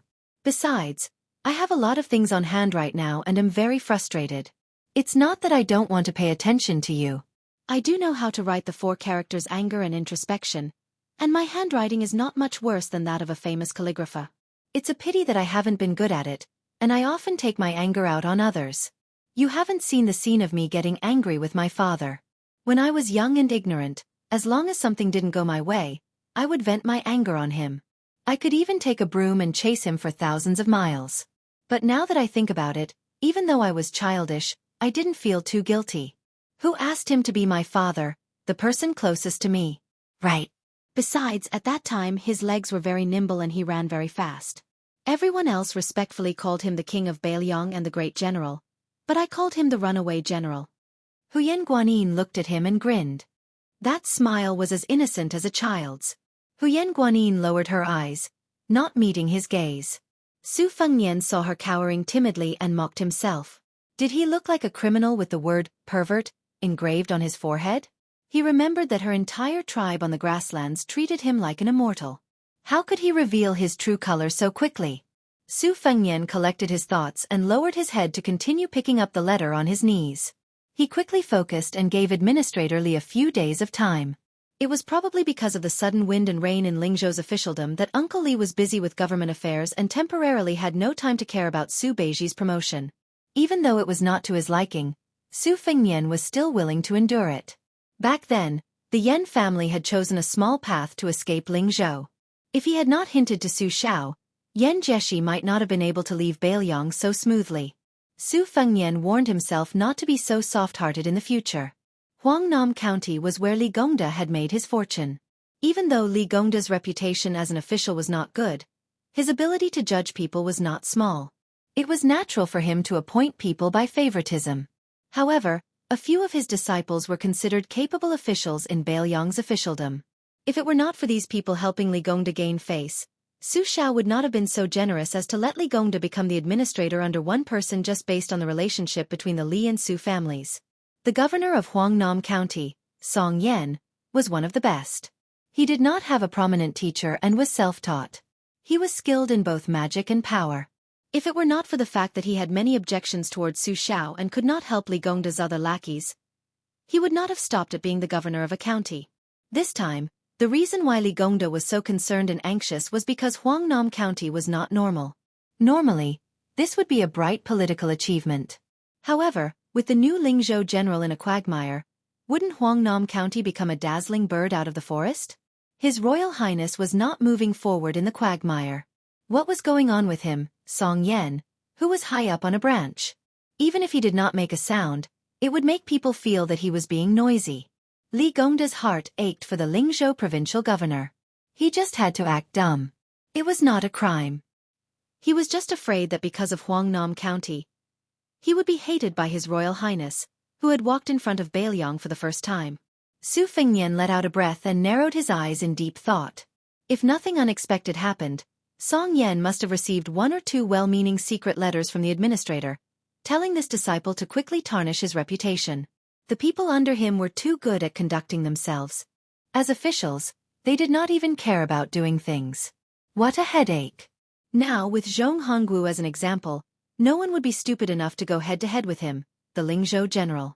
As a result, they would all use soft methods to avoid the sharp edge, which would make people feel even more disgusted. Su Beiji was also not loyal. He did not get the Lingzhou provincial governor position and returned to Longqing Prefecture to watch the show. A copper coin that was no longer in circulation in the marketplace was slowly rolling between Su Fengnian's 5 fingers. Huyan Guanyin stared at the copper coin as it rolled back and forth, tediously, but she watched with great interest.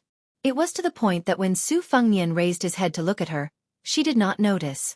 Su Fengnian put away the copper coin that the Crown Prince of Yanqi had returned to him and said softly, "Before New Year's Eve, I need to go back to Liangzhou. At that time, you can leave Lingzhou with me. Do you want to go back to the Beimang grasslands or go to Jiangnan to take a look?"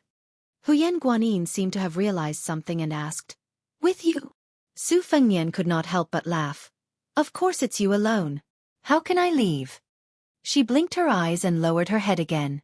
Su Fengnian stretched out his finger and knocked her head. He laughed angrily. "The entire officialdom in Lingzhou is working together to play dirty with me. What, are you using what you have learned? Do you believe that I will chase you off the carriage?" She raised her head. She was still silent. Su Fengnian had a flash of inspiration. He was stunned and asked softly, "You just want me to talk to you?" Huyan Guanyin's beautiful face turned red. Su Fengnian held his stomach and laughed. He stretched out his hand and pinched her delicate cheeks. He then said helplessly, "Should I say that you are stupid or stupid? You are so quiet. Of course, I thought that you were not happy by my side. That's why I wanted you to go to a place where you can be happy. You have to know that on the grasslands, you dared to take the initiative to enter the tiger's mouth and ride on my body. Look at now, you are so lifeless." She was shy and wanted to say something. Su Fengnian sighed and let her sit sideways on his lap. He put one hand around her round shoulder and rested his chin on her head. He continued to flip through the letters. "This is called a saint's calmness. It is really unreasonable that I can't become a land immortal in this lifetime." The woman who was sitting sideways leaned forward, her chest squeezing one of his arms. Su Fengnian did not pay much attention to it at first. He only thought that she was uncomfortable. However, when his arm felt her restlessness, he quickly realized that it was not strange that he could not become a land immortal. Su Fengnian put the stack of letters on the ground. He only picked up one of them. His other hand slid into her collar. There was only a thin layer of satin between them. He held a ball of smooth fullness. His 5 fingers sank slightly. Huyen Guanin's head leaned back and rested on his arm that was holding the letter. Her charming eyes were like silk. She raised her head and looked at this guy. She was at a loss and faintly let out a delicate nasal sound. Su Fengnian's sanctimonious appearance made people's hair stand on end. He pretended to be calm. In order not to make a sound, the ignorant woman bit a slender finger. This natural charm was extremely alluring.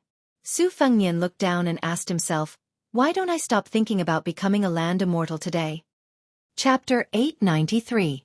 The carriage slowly came to a stop. Su Fengnian let go of Huyen Guanin, who looked like she had been fished out of a water tank, and bent down to lift the curtain. He saw 3 riders stop by the side of the road. They did not wear any armor and were dressed in Jianghu martial arts attire. They were very clean and neat. However, unlike Jianghu martial artists, they all had a Beiliang saber at their waists. One of the young riders was particularly outstanding. His face was like jade, and there was a small but sturdy leather pouch hanging from the back of the horse. When Su Fengnian saw these familiar faces, he smiled and jumped off the carriage, stomping his feet. The weather was cold and the ground was frozen. The road was hard and the ground was hard. When the 3 riders saw His Royal Highness get off the carriage, they hurriedly flipped over and dismounted. Su Fengnian waved his hand, indicating that they did not need to bother with these complicated formalities. The 3 riders were all from the White Horse Righteous faction of the Phoenix Battalion. In Beiliang, they had vaguely become a small group of people with the most upright roots. Moreover, among the 3, Hong Shuwen had made a whole new level of respect during the battle at Iron Gate Pass. Wielding 2 sabers, he had killed 6 Imperial Guards and a Golden Saber Imperial bodyguard. The young rider, nicknamed His Royal Highness, was now Wang Zhi's deputy general. In name, he held the official title of Changshui Commandant. Last time, he had also shown his face at the Fish Dragon Gang in Longqing County. This time, he was transferred to the general's mansion in Lingzhou. Su Fengnian remembered that when he asked Wang Zhi for him, Wang Zhi's heart ached so much that he trembled. His expression was as if his parents had died. Su Fengnian asked Hong Shuwen for his warhorse. This Changshui commandant rode 1 horse with his fellow officers. 4 people, 3 riders, and 1 carriage, headed to Huangnam County. Su Fengnian smiled and asked, Hong Shuwen, did Ningame teach you the short halberd? Hong Shuwen, who always gave people the impression that he was a lone wolf in the desert, obediently held back a lot of his ruthlessness in front of His Royal Highness. He was actually a bit shy. He nodded and said, General Ning said that I have some talent with the halberd. When I get used to the short halberd, he will teach me the big halberd. Su Fengnian didn't deliberately use words to win people over. After chatting for a while, he urged his horse forward. When it was close to noon, they arrived at a small border town in Huangnam County. They led the horse forward. There were many New Year's Eve markets in the town, where the people of the nearby villages came to buy New Year's goods. Some county officials took the opportunity to light candles and talk about good books, helping their parents to get closer to the people. However, the people of Beiliang were valiant, so they only treated this kind of thing as a lively joke. The actions of leaving the Yang and going to other provinces and counties to embellish the official's career were also quite solemn and respectful. Those who talked about good books had to wear plain clothes. In Beiliang, there were suspicions that they were neither donkeys nor horses. Many officers who knew a little bit of literature and ink went up to the stage, and even some military officers who liked to be in the limelight rolled up their sleeves and went up to shake their heads. At this moment, Su Fengnian stood and watched from afar. Even though the inarticulate officials on the stage repeated the same old tune, they still made mistakes in their sentences. Some children with good memories who had long since memorized the words by heart started to make a fuss. When the children started to make a fuss, many adults around them also started to make a fuss. The officials lost face, so they glared and pointed their fingers, catching a man and scolding him. The man wasn't afraid of this little official's prestige and loudly cursed back. Then the man's wife also looked at him coquettishly and teased him a few times. The small official wasn't really angry, so he didn't filter his mouth and took the opportunity to tease the plump woman. However, the woman of Beiliang wasn't a thin-skinned lamp. A few bold and vulgar words made the small official's face turn red. In this kind of inappropriate noise, the rigid and pedantic talk about good books became a joyous occasion. Chapter 894. Su Fengnian looked around and had Hong Shuwen find a restaurant, as long as it was clean. After lunch, They continued toward Huangnam County. Su Fengnian had bought a large marten hat for Huyen Guanyin at the last minute. It covered her forehead, brows, and eyes so that her beauty would not be too shocking. The 3 retainers, who had infiltrated Beiliang's local officialdom after leaving the Phoenix Battalion, never looked sideways, especially Hong Shuwen. From beginning to end, it was as if Huyen Guanyin did not exist. Mounting their horses again, they turned from the bazaar onto a branch of a relay road. Other than the division of Beiliang's relay roads into provinces, counties, and counties on the surface, there were also a few hidden relay roads between many passes. Many of the seemingly cumbersome relay soldiers were supported with large amounts of money. If it were not for Beiliang's lack of financial resources, Su Xiao would have made a big move. At the insistence of Zhang Julu, the Liyang Imperial Court poured their taxes into the belly of the northern border. South of Jiangnan, most of the relay roads had been reduced to varying degrees. Regarding this, Zhang Julu sternly reprimanded a few local officials who were heading to the capital. After the incident, he changed his view slightly and immediately returned to normal. In addition, compared to the relay roads, Zhang Julu wanted to personally arrest the horse administration. The Grand Secretary did not have 3 heads and 6 arms, so he really did not have the energy to personally deal with the matters of the relay roads. Furthermore, the Gu Party had controlled the Ministry of War for a full 18 years. Not only did Zhang Julu meddle with the horse administration, he also directly took away the shockingly lucrative horse administration. The entire Ministry of War had long had complaints in their hearts. As a result, the popular palm eunuch Sun Tonglu had made a trip to Beiliang and returned to the capital to talk all night about the affairs of Beiliang that he had seen with his own eyes. After he mentioned the relay roads, the emperor sank into deep thought and speechlessness for a long time. Su Fengnian did not whip his horse to gallop quickly. Beiliang's relay roads were developed under the iron hooves of the Beimang war horses. It was a double-edged sword that could ensure that the troops, horses, and provisions could move quickly. At the same time, if the 350,000 border troops defeated the Beiliang cavalry, then they could cross the border in one spurt of energy. Without a doubt, the road to the south would be unimpeded. The reason the Zhao family had tolerated Su Xiao time and time again, even turning a blind eye to the salt and iron matter, and not making things too difficult for the water transport over the years, was not that they were not worried that Beiliang's door would open and bring disaster to the Central Plains. In the future, when Chen Jibao was in theft as a prince and entered Shu, it was also because they did not think that Su Fengnian would be in charge of Beiliang's armaments. The court had prepared for the worst. In case the Su family in Beiliang could not support the northwest of the Zhao family, at least there was Chen Jibao's Shu land as a second line of defense. When one reached the level of Su Xiao and Zhang Julu, conspiracies and machinations actually became meaningless. In the end, the one who had power still ruled the world. Su Fengnian waved his hand at Hong Shuwen and said, "Commandant Hong, today Beiliang has an abundance of meritorious and dishonorable officials. Not to mention lieutenants and commandants, there are even generals all over the streets. If I remember correctly, Beiliang and Liang share the same law. The civil and military official ranks and dishonorable official ranks add up to as many as 74 ranks. In addition to those scattered titles, there are simply too many to count. If one day I take back all of them, or eliminate most of them, tell me, what do you think will happen to Beiliang's officialdom?" Hong Shuwen hesitated for a moment. Su Fengnian laughed and said, "There's no harm in saying it directly." Hong Shuwen said in a low voice, "Your Highness, then our Beiliang will really become a pot of porridge. If the people at the rear are not stable, those who work for the generals at the border will all have families to feed and will also not be at peace. For example, in Hong Shuwen's family, father was conferred the rank of a 6th-rank cloud cavalry officer because of his military exploits. Second uncle has some knowledge and was also conferred the rank of a 6th-rank Confucian scholar, which is considered not too common in Beiliang. These titles with ranks but no official rank are only used to give face to the elders and old brothers when they gather. If they really want to use these things to make a profit or to plunder the land, they can't do it even if they want to. If they were taken away all of a sudden, the old fellows' hearts would turn cold. Furthermore, it would be even worse than losing a few thousand taels of silver. Your Highness, I dare to speak from the bottom of my heart.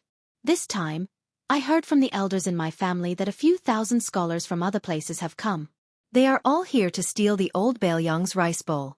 This time, when I went to the Lingzhou General's manor from Longqing County, I also heard a lot of rumors. They are all unfavorable to your Highness." Su Fengnian nodded and said with a smile, "Many people are working together to fan the flames of evil and make the stove that is Lingzhou's officialdom very warm. I'm afraid there are still a lot of people who are conscientiously adding firewood to the stove. This year's end in Bailiang is very different from previous years. It really isn't cold at all." Hong Shuwen was a bit puzzled. His Royal Highness could still smile?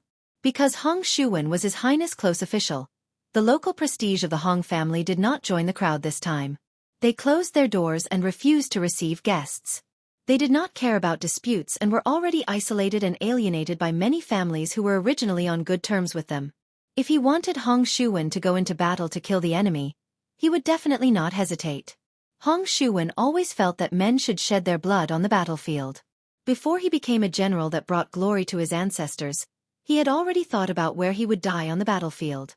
However, if he wanted to criticize the current situation, it would really be asking for his life.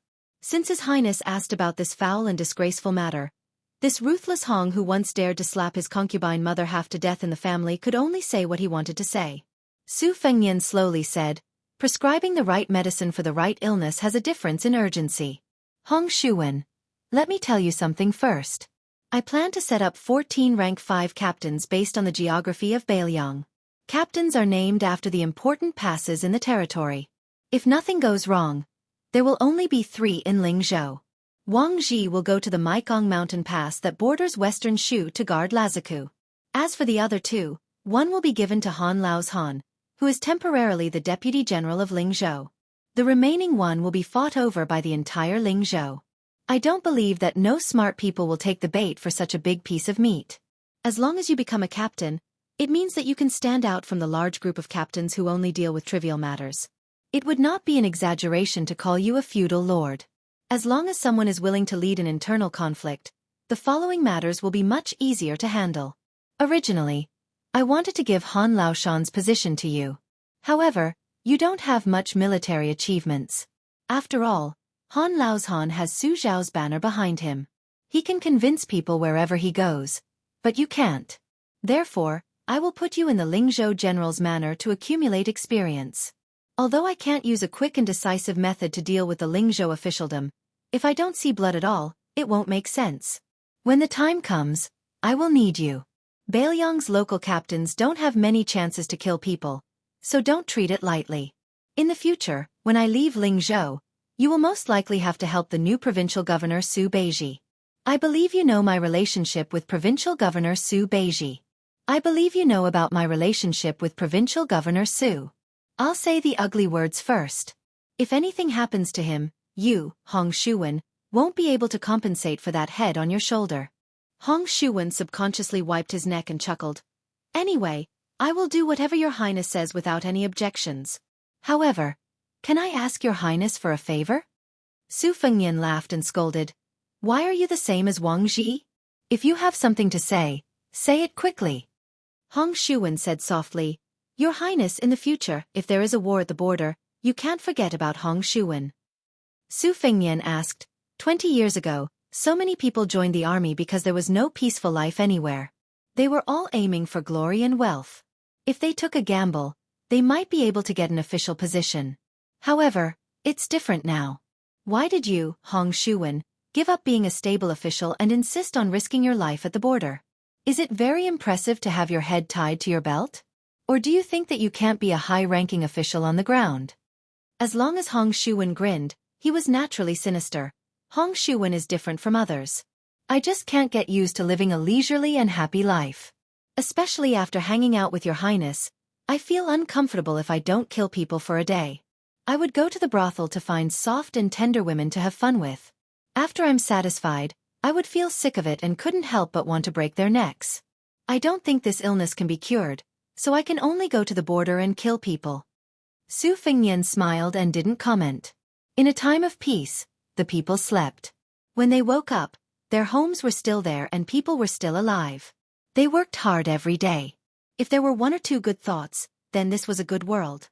In the eyes of the people, Hong Shuwen was definitely not a good person. However, without people like Hong Shuwen and Li Hanlin, Bailiang's good world wouldn't last long. Chapter 895. Because this chapter has more than 6,000 words, it's a bit late. The next chapter is estimated to be around 7 in the morning. Huangnam County's Governor Song Yan's house was empty and sparse. There were few servants and it was cold and cheerless. In fact, this house was one of the top high-rise houses in Huangnam County.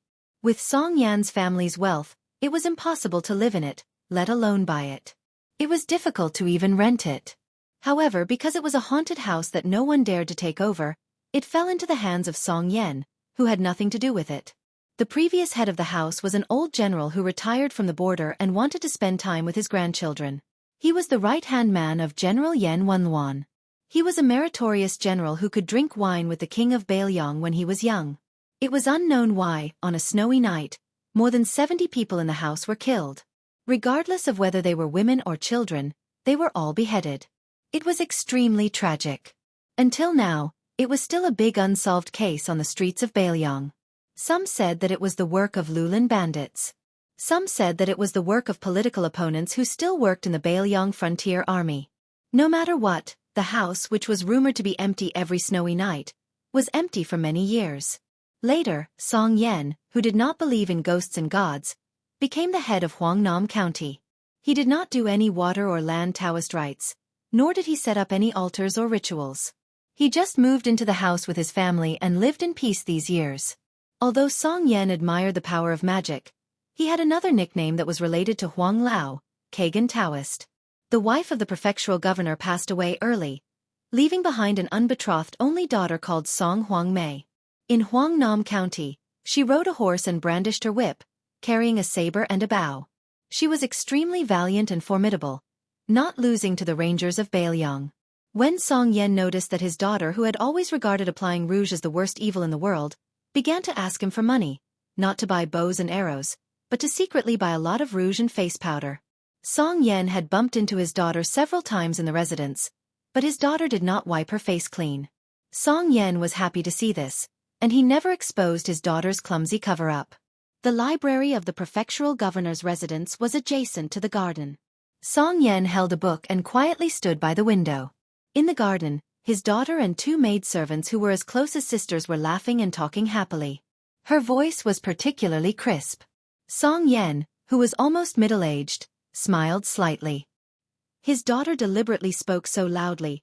Wasn't it to let the young man who had been standing outside the wall for more than an hour hear her? Song Yan had asked someone to investigate the young man's family background. He was born at the bottom of the market and was full of vigor. Therefore, he relied on a mediocre sect in Huangnan County. In several gang fights, he fought at the risk of his life and became the direct disciple of a sect leader. He had been honed in the ways of the world for many years and treated people better than those arrogant disciples in Huangnan County. Song Yan once visited the young man incognito in his spare time and drank tea with him at the same table. They chatted casually for a while. The young man rarely pretended to say something shocking. He talked in a simple manner and had a good nature. Therefore, Song Yan silently took a step back and let it be. Song Yan himself was not from an aristocratic family, and he was born in a poor alley. Therefore, he knew that it was not easy for a young man from a poor family to stand out. However, if this young man was a scholar, even if he had no hope of becoming an official, Song Yan would have invited him to the mansion and generously recognized him as his son-in-law. However, Song Yan did not think highly of this young man from a gang who licked blood on the blade. At most, he would not oppose it. It was too difficult for him, the governor of Huangnan County, to take the initiative to show his goodwill. Therefore, Song Yan did not think highly of this young man. Song Yan saw his daughter sneakily walk towards the wall of the courtyard, not forgetting to look around. It was clear that she was too thin-skinned and was afraid of being caught by her father. She also knew that her father was famous for his ability to see the big picture from small clues and was not easy to fool. Song Yan could only smile bitterly and retreat from the window to near the bookshelf. Song Yan placed the Taoist work, 5 Bugs, back to its original position on the bookshelf and sat back down on the mountain-like desk. There was a bronze incense burner on the desk that was used to burn incense to refresh the mind. Song Yan glanced at the 2 secret letters that had been sent from the administrator's residence one after another. His face was expressionless. He reached out and stroked the patterns on the bronze that implied exorcism. Song Yan closed his eyes and felt the burning sensation on his fingertips. He slowly withdrew his hand. He did not care about what his teacher, Li Gongda, had said in the letter. On the contrary, this amazing feat in Huangnam County was a sign that Song Yan was going to establish himself as a servant of the Li family. Following Li Gongda's high rise to second rank, Song Yan's status also rose. However, fourth-rank prefect was already the limit. Now that Bailiang had a change of dynasty, Song Yan knew that his impression of the king of Bailiang was very poor. If he did not do something now, he would not be able to advance in the officialdom for the next 10 or 20 years. One step late, one step late, one step late. Song Yan, who was in the prime of his life, was full of ambition. He did not want to follow behind others and eat the leftovers. However, right now, Song Yan was not sure if that Lingzhou general had the magnanimity to personally come and see him, this stubborn and smelly stone of officialdom, for his courage. Just as Song Yan was deep in thought, the sound of his daughter's shouts came from the garden outside the building. Song Yan helplessly stood up. This daughter of his did not have the slightest bit of femininity. How could she marry into a good family in the future? Song Yan did not respond. He walked down the stairs and took a detour to enter the garden through the back door. He saw that his teacher's daughter, Li Fuzhen, had actually rushed to Huangnam County. There was also an unfamiliar face beside her. With Song Yan's experience, he immediately guessed the identity of this person. It was the cold man that Li Fuzhen admired, Gua Fufeng. Song Yan did not have much of a good or bad impression of this person. Seeing his daughter, Song Huangmei, sizing up this man, Song Yan gave him a meaningful glance. Gua Fufeng, on the other hand, was very calm. He respectfully and reverently bowed deeply to Governor Song. Song Yan nodded with a smile and did not say anything. It could not be considered warm and polite. Even if this person became the administrator's son-in-law in the future, Song Yan still did not think highly of him. Furthermore, with Song Yan's status, even if Gua Fufeng rose step by step, if he wanted to stand side by side with Song Yan, it would take him at least 20 years of hard work. Li Fuzhen held on to Song Huangmei, who was a few years younger than her, but her expression was nervous. This was the first time she had brought Gua Fufeng to appear in front of her father's students. Others were fine, perhaps they would give her some face as the administrator's daughter, but Song Yan was known among the Li family's students for being unreasonable. He was very afraid that the governor would directly order them to leave with a straight face. This time, he had rushed to Huangnam County to meet Uncle Song in secret. Her father really had no choice. She did not know how Gua Fufeng had gotten the news and had talked to her for half a day, telling her many heartfelt good intentions. Only then did Li Fuzhen hesitantly bring him along to the Song manor. She had a good relationship with Song Huangmei since they were young. She had always been treated as a younger sister by this girl. Everyone knew that Governor Song doted on his daughter, and this girl also had a dark relationship with a Jianghu boy whose background was even worse than Gua Fufeng's. This was also the key reason why Li Fuzhen dared to have Gua Fufeng formally reveal himself in Lingzhou's officialdom. However, thinking of this, Li Fuzhen had an indescribable sorrow that she had no one to talk to. When did she have to be so scheming? However, seeing that Uncle Song's expression was tranquil, and at the very least, he did not speak ill of Gua Fufeng, Li Fuzhen was slightly relieved. The heartless Song Huangmei did not know why the fearless sister Li's palms were sweaty. The group of people went inside the house to sit around the stove. Song Huangmei used the excuse that she needed to scoop some charcoal and ran out of the house like a wisp of smoke. How could Song Yan not know that she was going to say goodbye to her sweetheart? He could not help but make a commotion of folding a chair and standing on top of the wall. Song Yan had just sat down when he received a few name cards from the steward. They were all scholars from Huangnam County who came to ask for advice on how to help the people. In reality, they were just here to pay their respects to the prefect so that they could get familiar with him. Song Yan let the steward return the letters and also gave back a few books from the library. These people did not get to see the books, but they came in high spirits and returned in high spirits. It was not uncommon for them to show off to their peers. Song Yan casually dealt with this small matter and looked at Li Fuzhen with a smile. Uncle Song's salary has been used to buy books. The house is almost full. It will be difficult to eat fish and meat here. Li Fuzhen had never been good at socializing, so she just smiled. Gua Fufeng did not want to be a foil and took the initiative to say, the scholars of the past dynasties loved books as much as their lives. They believed that borrowing books was like borrowing a wife. It was better to directly give books to people, just like how a famous scholar gave a beautiful concubine. It was passed down as a beautiful story. The prefect is well versed in the Samadhi. Song Yan looked indifferent and turned a deaf ear. He did not agree. Gua Fufeng was thick-skinned and did not feel awkward at all. Li Fuzhen, who was slightly relieved, was a little restless again. She was afraid that Gua Fufeng did not know the rules and taboos of officialdom and would annoy the indifferent Song Yan. Fortunately, Song Huangmei brought a pot of black charcoal and helped her out. Song Huangmei spoke without restraint in her own home. She frowned and said, "Father, Taya just told me that there were a few outsiders on the street outside the wall. They have been patient for some time. What are they doing in the empty alley in the middle of winter? Could they be bad people?" Song Yan laughed softly and said, "The road is open to the sky. Even if father is the prefect, I can't control the footsteps of the pedestrians. Some people are willing to suffer the cold outside the wall. Even if they stay for a few hours, father can't use the official's hat on my head to chase them away." Song Huangmei understood the meaning in her father's words. Her face suddenly turned red and she lowered her head to fiddle with the charcoal fire. Chapter 896. The housekeeper stood at the door in a panic. Song Yan got up and walked out of the room. After hearing the news, he did not say anything. He turned around and told Li Fuzhen that he had some urgent business to attend to.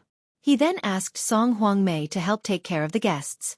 After the governor left in a hurry, his footsteps gradually disappeared. Gua Fufeng lowered his head and reached out to warm the charcoal. His face was a bit gloomy. Gua Fufeng raised his head to look at Li Fuzhen and the governor's daughter, who each had their own merits, whispering intimately to each other.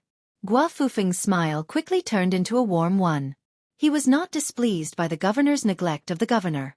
After Li Fuzhen and Song Huangmei were done talking about women's whispers, Li Fuzhen wanted to say something but stopped. She caught a glimpse of Gua Fufeng's look from the corner of her eye and said, "Huangmei, do you know that there are many unethical and obscene temples in Huangnan County? Someone told my father about it. They said that not only did Uncle Song not ban it, but he allowed it to flourish. These temples were actually secretly manipulated by someone and became a means to amass wealth.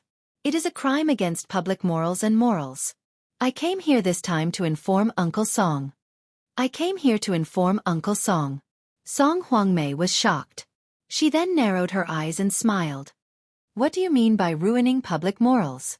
Our Bailiang is like this. What is there to ruin? No matter how bad it is, it can't be that bad.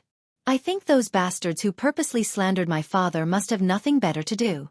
Either they are afraid that my father's position is too stable and if my father doesn't move, they won't be able to climb up the ranks. If they don't get promoted, they won't be able to get rich. In the end, it's all because of money. I heard in the restaurant that a few counties in Lingzhou are pointing their spears at the Lingzhou general and purposely muddying the waters. Only our Huangnam County is peaceful. My father has become a target." Li Fuzhen's lips curled into a bitter smile. Gua Fufeng glanced at the girl and was a bit surprised.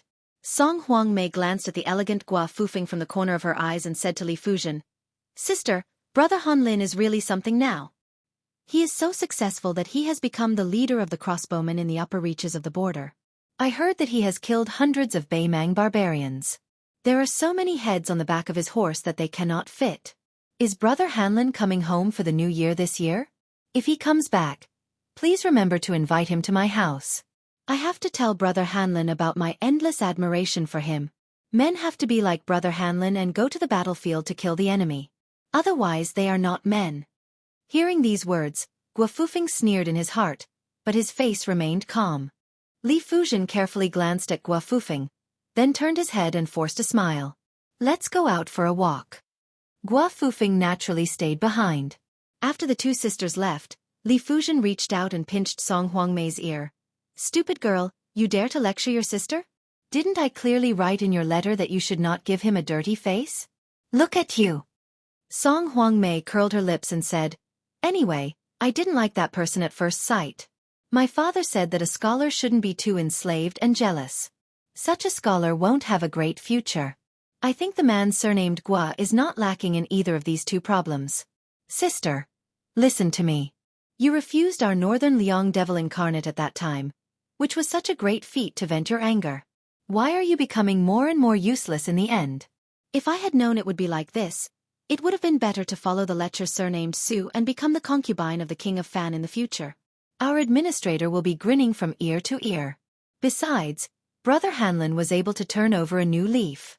Maybe one day that Su guy will suddenly wake up and really go to the border to kill the enemy. Of course, I think that with that guy's nature, it is as difficult as ascending to the heavens for him to kill people with his own hands like Brother Hanlon. He only dares to bully women. I really don't know what those people who say good things about him are thinking. What Beiliang soldiers sent to the capital? What Beimang soldiers? What Beimang soldiers? What Liang Lake? Who would believe that? Li Fuzhen knocked hard on the forehead of the chattering Song Huangmei and angrily glared at her. No one will think you are mute if you don't talk. The two walked to the corner and saw a group of people walking quietly on the blue stone path of the mansion in the distance. Except for the prefect Song Yen, who was wearing official uniform without a sword, most of the other men had eye-catching Beiliang swords hanging on their waists, which added a bit of a cold winter atmosphere. Song Huangmei, who liked to join in the fun, quickly pulled Li Fuzhen's sleeve and said in surprise, "Hey, who is this handsome guy with gray hair and murderous aura?" "Sister Fuzhen, look, my father is such a proud person. When he walks, he is actually one shoulder away from him. No, I have to find an excuse to pay a visit to this hero." Li Fuzhen's expression was complicated and obscure. In the end, Song Huangmei still had some loyalty. She did not leave her sister Fuzhen alone. She was different from the ordinary girls from the noble families. Since young, she was obsessed with playing with guns and sticks. In order to secretly keep a Beiliang sword, she had been nagging her father for many years. In the end, Song Yen had to agree to give her one when she got married. This was because there was an iron law in Beiliang. As long as one was out of the army, even a general was not allowed to secretly wear a Beiliang sword. Even if one was bestowed one was not allowed to take it out. Of course, whether one abided by the law or not was another matter. Many playboys in Beiliang were proud of wearing a cold sword. As long as they were not exposed or seen, most of them would be fine. However, there was a world of difference between carrying a sword privately and carrying one openly. So far, no civil official in Beiliang was qualified to carry a Beiliang sword. This was like the honor of carrying a sword in the palace in the capital. Even though Song Huangmei was the daughter of the prefect, she still admired those soldiers who relied on their own ability to carry a northern cold saber. The disciple of the gang that she fell in love with also swore to her that in the future, before he married her, he would carry a northern cold saber and visit his father-in-law's house to propose marriage. Chapter 897. Song Yen led these uninvited guests into the meeting room at the back of the house. He dismissed the servants and personally poured tea for them. He was very polite, but there was not a hint of fear on his face. Even if the young man sitting in front of him was His Royal Highness of Beiliang, and was the new Lingzhou general who had appeared out of nowhere. Su Fengnian took the teacup and said calmly, "Back then, Beimang's Jianghu wanted to infiltrate Beiliang under the orders of Spider Web Li Mibi. They specifically targeted the weak civil servants and used this to disrupt Beiliang's foundation. In the end, before they could even enter the country, they were all killed at the border. However, there were still some who managed to slip through the net and sneak into Yu and Liang provinces. At that time, to appease the people, many of the incidents were covered up. Lingzhou was relatively better, but the tragedy in this mansion still happened. Over the years, Beiliang spies have mostly focused on Beimang's men of sacrifice. Every now and then, there would be a seemingly random murder case, but the people did not know about it. Song Yen smiled. Last year, there was a murder case in Huangnam County. It startled a group of cavalry from another county to cross the border to kill. They uprooted a gang and almost killed the entire family. At that time, I did not know the secret behind it and almost wanted to personally stop it and demand an explanation from that famous school's commander. Later, a spy under General Chu sent me a military order. Only then did I know the danger. Su Fengnian said, Huangnam County is known as Jiangnan beyond the Great Wall. It is where Beiliang's granary is located. As the granary of our Lingzhou, Sir Song must have a heavy responsibility on your shoulders. Song Yan's tone was calm as he replied, "It is my duty." Su Fengnian sneered and said, "It is also the duty of the prefectural governor to forbid all unsuitable offerings in the county." Lord Song has always been known to be swift and decisive in Lingzhou. How is he neglecting his duty? There were 3 ghost temples in Huangnam County, and the memorial tablets enshrined there were neither the souls of Beiliang heroes nor the gods conferred titles by the imperial court. It was obvious that this was against the etiquette system. However, one of the couplets was written by Lord Song. Could it be that Lord Song was relying on the protection of the administrator to knowingly violate the rules? I've heard that Lord Song is fond of collecting books. You've collected more than 60 unique ancient books, and they're quite expensive. I wonder how many incense offerings did that illegal temple give to Lord Song this year? Song Yen drank a mouthful of tea and said, "It's only 500 taels, not worth mentioning. There were many rare books that were coveted, but they were not able to get them. It is a pity." Su Fengnian smiled. Excessive offerings in the territory, embezzling more than 300 taels. The punishment for these two crimes is the death penalty. Does Lord Song want to use your head to help me establish my prestige in Lingzhou? Song Yen was indeed the smelly and hard rock in the latrine pit of Lingzhou. He actually smiled. "Since your highness has brought a knife and I have admitted my crimes, then it's just a matter of one knife." Su Fengnian put down the teacup. "You and I both know that you have disobeyed the wishes of the administrator. You want to come out of the Lingzhou officialdom so that I can take note of you, the person who once angered Su Xiao. As long as you're willing to start an uprising in Huangnan County, and let outsiders misunderstand that the administrator has made up his mind to lower his head to the general of Lingzhou, many officials would tactfully restrain their petty actions. After all, if they were really dealt with later, those who came up with the idea would clean their hands and feet while those who did the dirty work themselves would have to bear the consequences. Although the law did not punish the majority, who did not know how to punish the majority? After all, there would always be a few unlucky chickens that would be picked out. In fact, these crafty and slippery petty officials were also afraid of the consequences from the bottom of their hearts. Song Yen, do you think that without your Huangnam County, I will be stuck in the mud? Even if I go ashore, I will be covered in mud and can only run to Liangzhou to complain to Su Xiao? Song Yen shook his head. Your Highness does not lack methods to break out of the situation, you just lack time. After all, even if your Highness kills randomly, you will be able to kill until they are not convinced. In the future, when the military confidants are all in place and some local officials and scholars from Lingzhou keep each other in check, the Lingzhou officialdom will slowly be tamed. However, your Highness does not seem to have such ruthlessness and decisiveness, and you cannot wait. On this point, after your Highness personally came to Huangnam County to find me, Song Yen was even more certain. Seeing that Su Fengnian did not speak, Song Yen continued to speak slowly. If I become the Lingzhou provincial governor, I can be a vanguard for your Highness to get rid of the filth and also appease the administrator on the surface. Both sides will have a way out and I can secretly weaken Sir Li's control in Lingzhou. Su Fengnian smiled and planned on what the prefectural governor would say.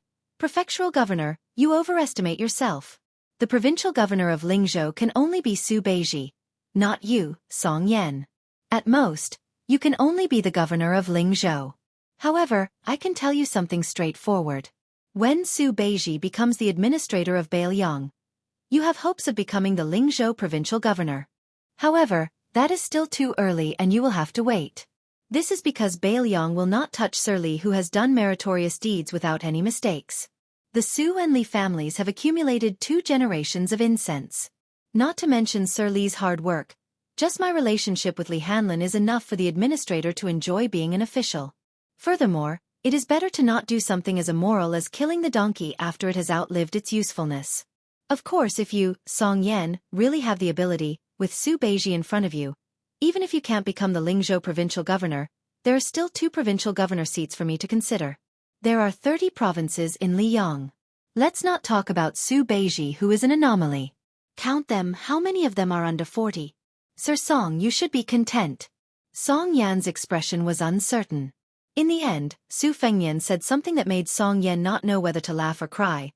Also, there are many people who want to be promoted to Lingzhou provincial governor. If you, Song Yen, want to be promoted, you have to give me half of the books in the building. Many scholars have come to Beiliang and I can use them to buy people's hearts. Without waiting for the governor to nod, Su Fengnian stood up and muttered to himself, Mother****, no wonder so many people want to be the emperor. They can be so righteous when they are selling their positions for money. Chapter 898.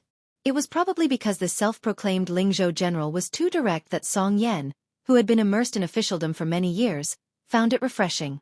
At the same time, he also felt a fear that the governor did not want to admit. For a moment, he was speechless and did not make a sound.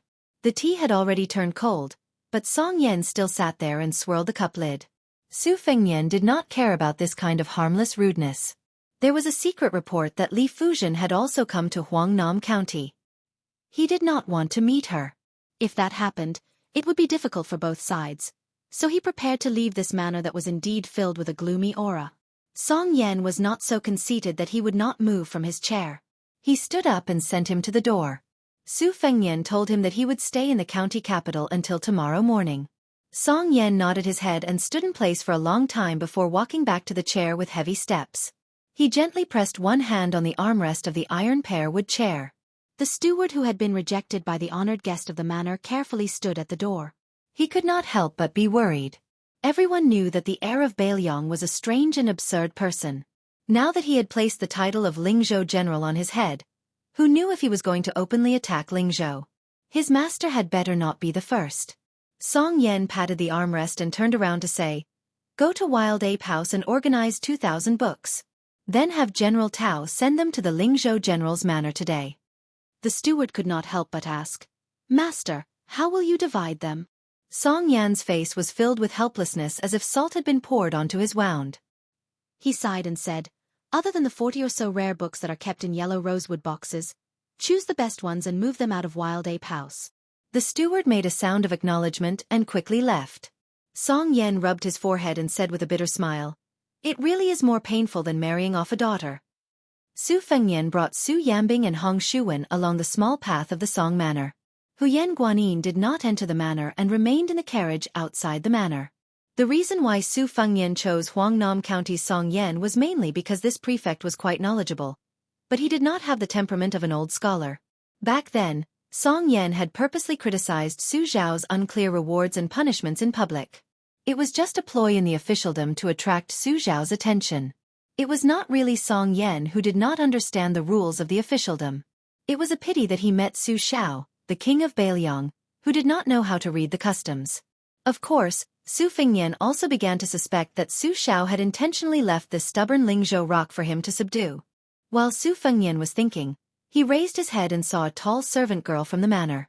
She was dressed simply and strangely had a long sword at her waist. She had an unfriendly expression towards them. After she blocked their path, she pressed down on the hilt of her sword and asked sternly, "Who are you? You had bad intentions on the street outside earlier. Why did you barge into the backyard without permission?" Young people who did not wear armor but carried cold swords in Lingzhou were definitely those hedonistic sons who did not know the immensity of heaven and earth. She had followed the young miss and taught them a lesson countless times. These wastrels who only knew how to rely on their parents' achievements to do evil did not have any memory at all. This time, they actually dared to barge into the prefectural governor's manor to show off. Su Fengnian glanced at her. Hong Shuwen behind him was eager to try. His eyes were dark and cold, and he was about to use the scabbard to knock this girl unconscious. Su Fengnian threw a look at Hong Shuwen, indicating that he should not cause trouble. He smiled and explained to her, "I am a guest of your manor. The carriage is parked at the back door and I am about to leave. It is not what you think. Barging into an official's manor is not a small crime. I do not have the courage to come to the prefectural governor's manor to cause trouble." Su Fengnian finished speaking and was about to walk around her. He did not expect her to take 2 steps to the side and block his path again. Hong Shuwen rolled his eyes. This girl really did not know how the word death was written. The maidservant said stiffly, "No, you have to tell me your name. I'll ask the steward, and only after I confirm that there's no mistake will I let you go. Otherwise, if you're a daring book thief or a bandit who intends to commit murder..." Hong Shuwen could not help but scold, "Scram!" The maidservant, whose temper was not much better than Hong Shuwen's, was furious and wanted to draw her sword. However, what scared her out of her wits was that no matter how much strength she used, her sword could not leave the scabbard. It was as if it was nailed to the scabbard. Su Fengnian knew that Hong Shuwen did not have this ability, but to Su Yanbing, who had once suppressed Wang Xiao, it was just a small trick. Su Fengnian directly brushed past her. Su Yanbing, who was as calm as an ancient well, followed closely behind. Hong Shuwen had a mischievous expression on his face as he swaggered past her. The maidservant, who had practiced swordsmanship for many years, only thought that she had seen a ghost in broad daylight. She did not dare to be rash and turned her head to look at the 3 people in a daze. Only when she found that they had shadows did she breathe a sigh of relief. She was really afraid that they were the wandering ghosts who had died tragically in this mansion. The maidservant no longer dared to move, but there was someone in the mansion who was still lingering around. His sword was like a rainbow as it flew straight towards them. Su Fengnian frowned. Hong Shuwen was happy that someone had bumped into his blade. However, with His Highness present, he did not act too ruthlessly. He quickly took out his blade and used the scabbard to stab the assassin's chest. Then, he kicked the man's abdomen. Hong Shuwen seemed to feel that he had let the man off easy. He quickly walked over and was about to fiercely step on the assassin's face when Su Fengnian spoke. "That's enough." Hong Shuwen took back his boots that were only an inch away from the man's face. He put on his Bailiang blade again and turned around to walk towards His Royal Highness who had a bodhisattva's heart. The maidservant who had previously failed to draw her sword cried out with a sobbing tone. "Miss!" The maidservant, who had been poked and stepped on by Hong Shuwen, struggled to sit up. She pointed at the fallen sword to the maidservant. Then she shouted towards the backs of the three people with difficulty. Hey, the one with grey hair, don't be in a hurry to leave. I have something to ask you." Chapter 899. But to Song Huangmei's disappointment, that guy just left without looking back. She didn't know if he was afraid that her father would help her vent her anger, or he just didn't want to talk to her. But Song Huangmei, who had the spirit of the Jianghu, didn't have the thought of being unforgiving. She was in the wrong to use her sword to keep them, and she didn't think that the other party was unreasonable. Song Huangmei's skill was inferior, and she was convinced. Although Song Huangmei's face was pale from the pain, her curiosity was far greater than her anger. But the maid Iron Cliff was not so open-minded. She helped the young miss pick up the long sword, and after helping the young miss stand up, she knew that she was not the opponent of that group of people, but she still wanted to fight. Song Huangmei grabbed her arm and squeezed out a smile that was uglier than crying. "Iron Cliff, don't go. They are really guests of the house, and my father personally welcomed them. Ouch, it hurts, I can't talk anymore." The maid Iron Cliff cried. "Young miss, how can there be such guests? I have to reason with the master."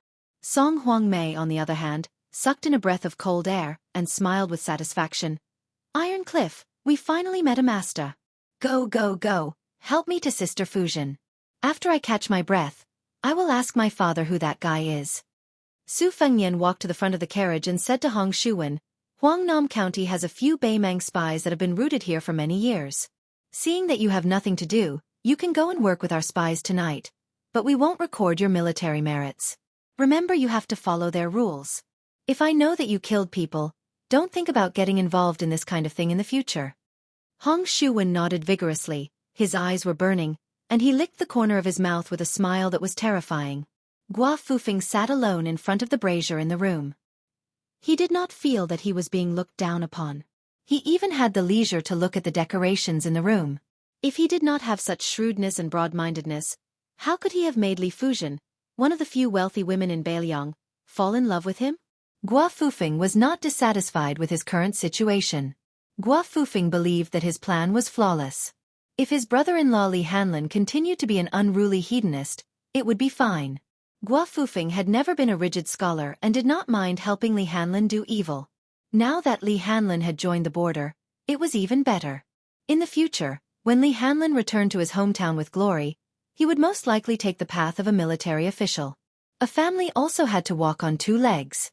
Wouldn't the path of a civil official be filled by him, the virtuous son-in-law of the Li family?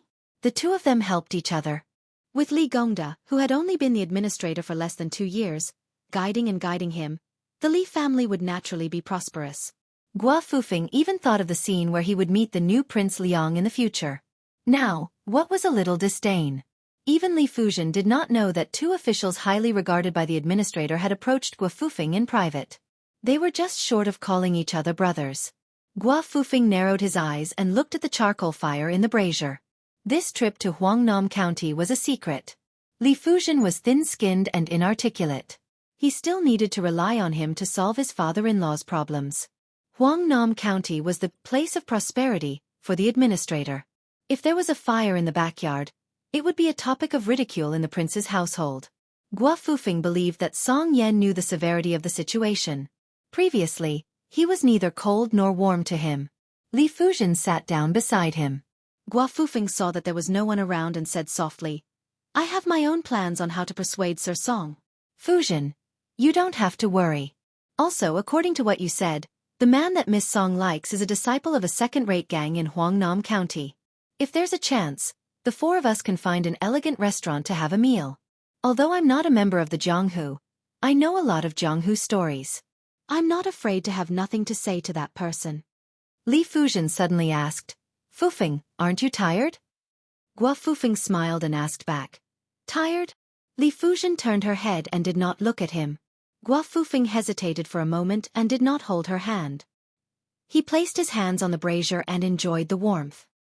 His voice was warm as he said, There's nothing to be tired about.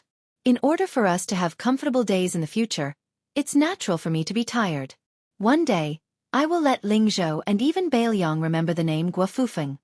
Li Fuzhen did not feel tired when she went on a hunger strike with her parents in order to be with him. She did not know why, but when she heard the bold words of the man she admired, she felt tired. Gua Fufeng said softly, Fuzhen, don't worry. Sooner or later, I will let your father and Hanlin acknowledge me. Li Fuzhen nodded her head. Song Huangmei held his chest with one hand and his abdomen with the other. He entered the room and sat down. Li Fuzhen asked worriedly, What's wrong? Song Huangmei said mysteriously, It's nothing. Didn't we see those people full of killing intent earlier? I personally went to test them. Guess what? I was taught a lesson by them. That's nothing. What happened to Iron Cliff was strange. They were not even able to draw their swords. Those people are definitely experts. Li Fuzhen asked with a panicked expression, Does your father know about this? Song Huangmei shook his head and said, Not yet. When I'm not in such a sorry state, I'll go and ask. Otherwise, my father will definitely ground me for half a month. I might not even be able to go to the lantern market. Li Fuzhen, who wanted to continue hiding the truth, grabbed Song Huangmei's hand and blurted out, The person in the lead is surnamed Su. He's the current general of Ling Zhou. Song Huangmei was dumbfounded. He then shook his head and smiled. No way. Where did Su get his killing intent from? Him. Even if he wears a Bailiang sword, he's just an embroidered pillow. Impossible. If that person is Su Fengnian, then I'm a female sword immortal. Song Yen stood behind the three of them and inadvertently heard this. For the first time, he was furious at his daughter. He said angrily, Song Huangmei, fine, fine, fine. You're a female sword immortal, right? You'll be grounded for a year. If you dare to go out, I'll break your legs. This time, I'll do what I say. Song Huangmei shrunk her neck and asked softly, Father, is it really that Su guy? Song Yen said sternly, What Su guy? It's His Royal Highness. It was the first time Song Huangmei saw her father scold someone with such a stern face. She did not even feel wronged when she was beaten by Hong Shuwen. Now, she was so wronged that tears welled up in her eyes. She sobbed and shouted angrily, It's that Su guy. Even if he's standing in front of me, I'll still call him Su. He's an ignorant and incompetent second generation. If he wasn't born into a good family and followed the general's surname Su, then what is he, Su Fengnian? Outside the door, the housekeeper of the Song residence wished he could dig a hole and hide in it. He swallowed his saliva and turned his neck stiffly. He looked at the Su guy who had left and returned. He did not know how to fix the situation for his young miss. Song Yen saw his daughter suddenly stop crying. He realized the change behind him. After he turned around, even the governor who had experienced the storms of officialdom felt his heart turn to ashes. Chapter 900. Li Fuzhen closed her eyes, as if she did not dare to face the disaster of the Song family. Su Fengnian's expression was calm, and one could not tell if he was happy, angry, or sad. He said to Song Yen, Official Song, I have something to discuss with you. After saying that, Su Fengnian turns around and walks down the stairs. Song Yen was angry with Song Huangmei before. In the face of a disaster, he quietly presses his hand to his daughter, who causes trouble from her mouth. He tries his best to squeeze out a smile, indicating that she should not panic. Turning around and stepping over the threshold, Song Yen let out a long breath, which was a bit cold. He quickly followed the Lingzhou general. Song Yen had been in a high position for a long time, and his understanding of shrewdness was much deeper than ordinary people who did not have to worry about food and clothing. Many of the sons of Zhenliang were not evil people who bullied men and women. Normally, they would greet and send off people, And when dealing with officials like Song Yan, who held real power, they would be very gentle and polite. When dealing with subordinates, they would also have the ability to control people. They would pretend to be profound, and their words and actions were strange, making people afraid. However, in Song Yan's eyes, this kind of shrewdness was not a high realm. They would not be moved by interests, and they would not be affected by the ways of the world. No matter how big or small, they would be able to remain calm. This was the true shrewdness. Song Yan was afraid that Su Fengnian was the former. When things were going well, he was easy to talk to, and when doing business with people, he would be fair. However, if things did not go his way, he would show his fangs and not treat people as people. Song Yan did not think that a governor of Huangnam County could make His Royal Highness, who was Beiliang, angry and not have any scruples in doing things. Su Fengnian slowed down his steps and walked side by side with Song Yan. He softly joked, "In the past, you scolded Su Xiao, and now your daughter scolded me. Does the Song family have a grudge with the Su family?" Song Yan was a bit embarrassed. Su Fengnian smiled and said, "I came back this time to tell you that your daughter and a maidservant tried to stop me from leaving the manor and suffered a little. The Song family is in the wrong for this matter, but I'm afraid that when a woman holds a grudge, she will be unreasonable and talk nonsense. This will cause the governor to hold a grudge against me, so I felt the need to come back and make things clear. However, if it was just this matter, I wouldn't have bothered to make a big fuss about it. The main thing is that there are several Beimang thieves' lairs in Huangnam County that have been hidden for many years.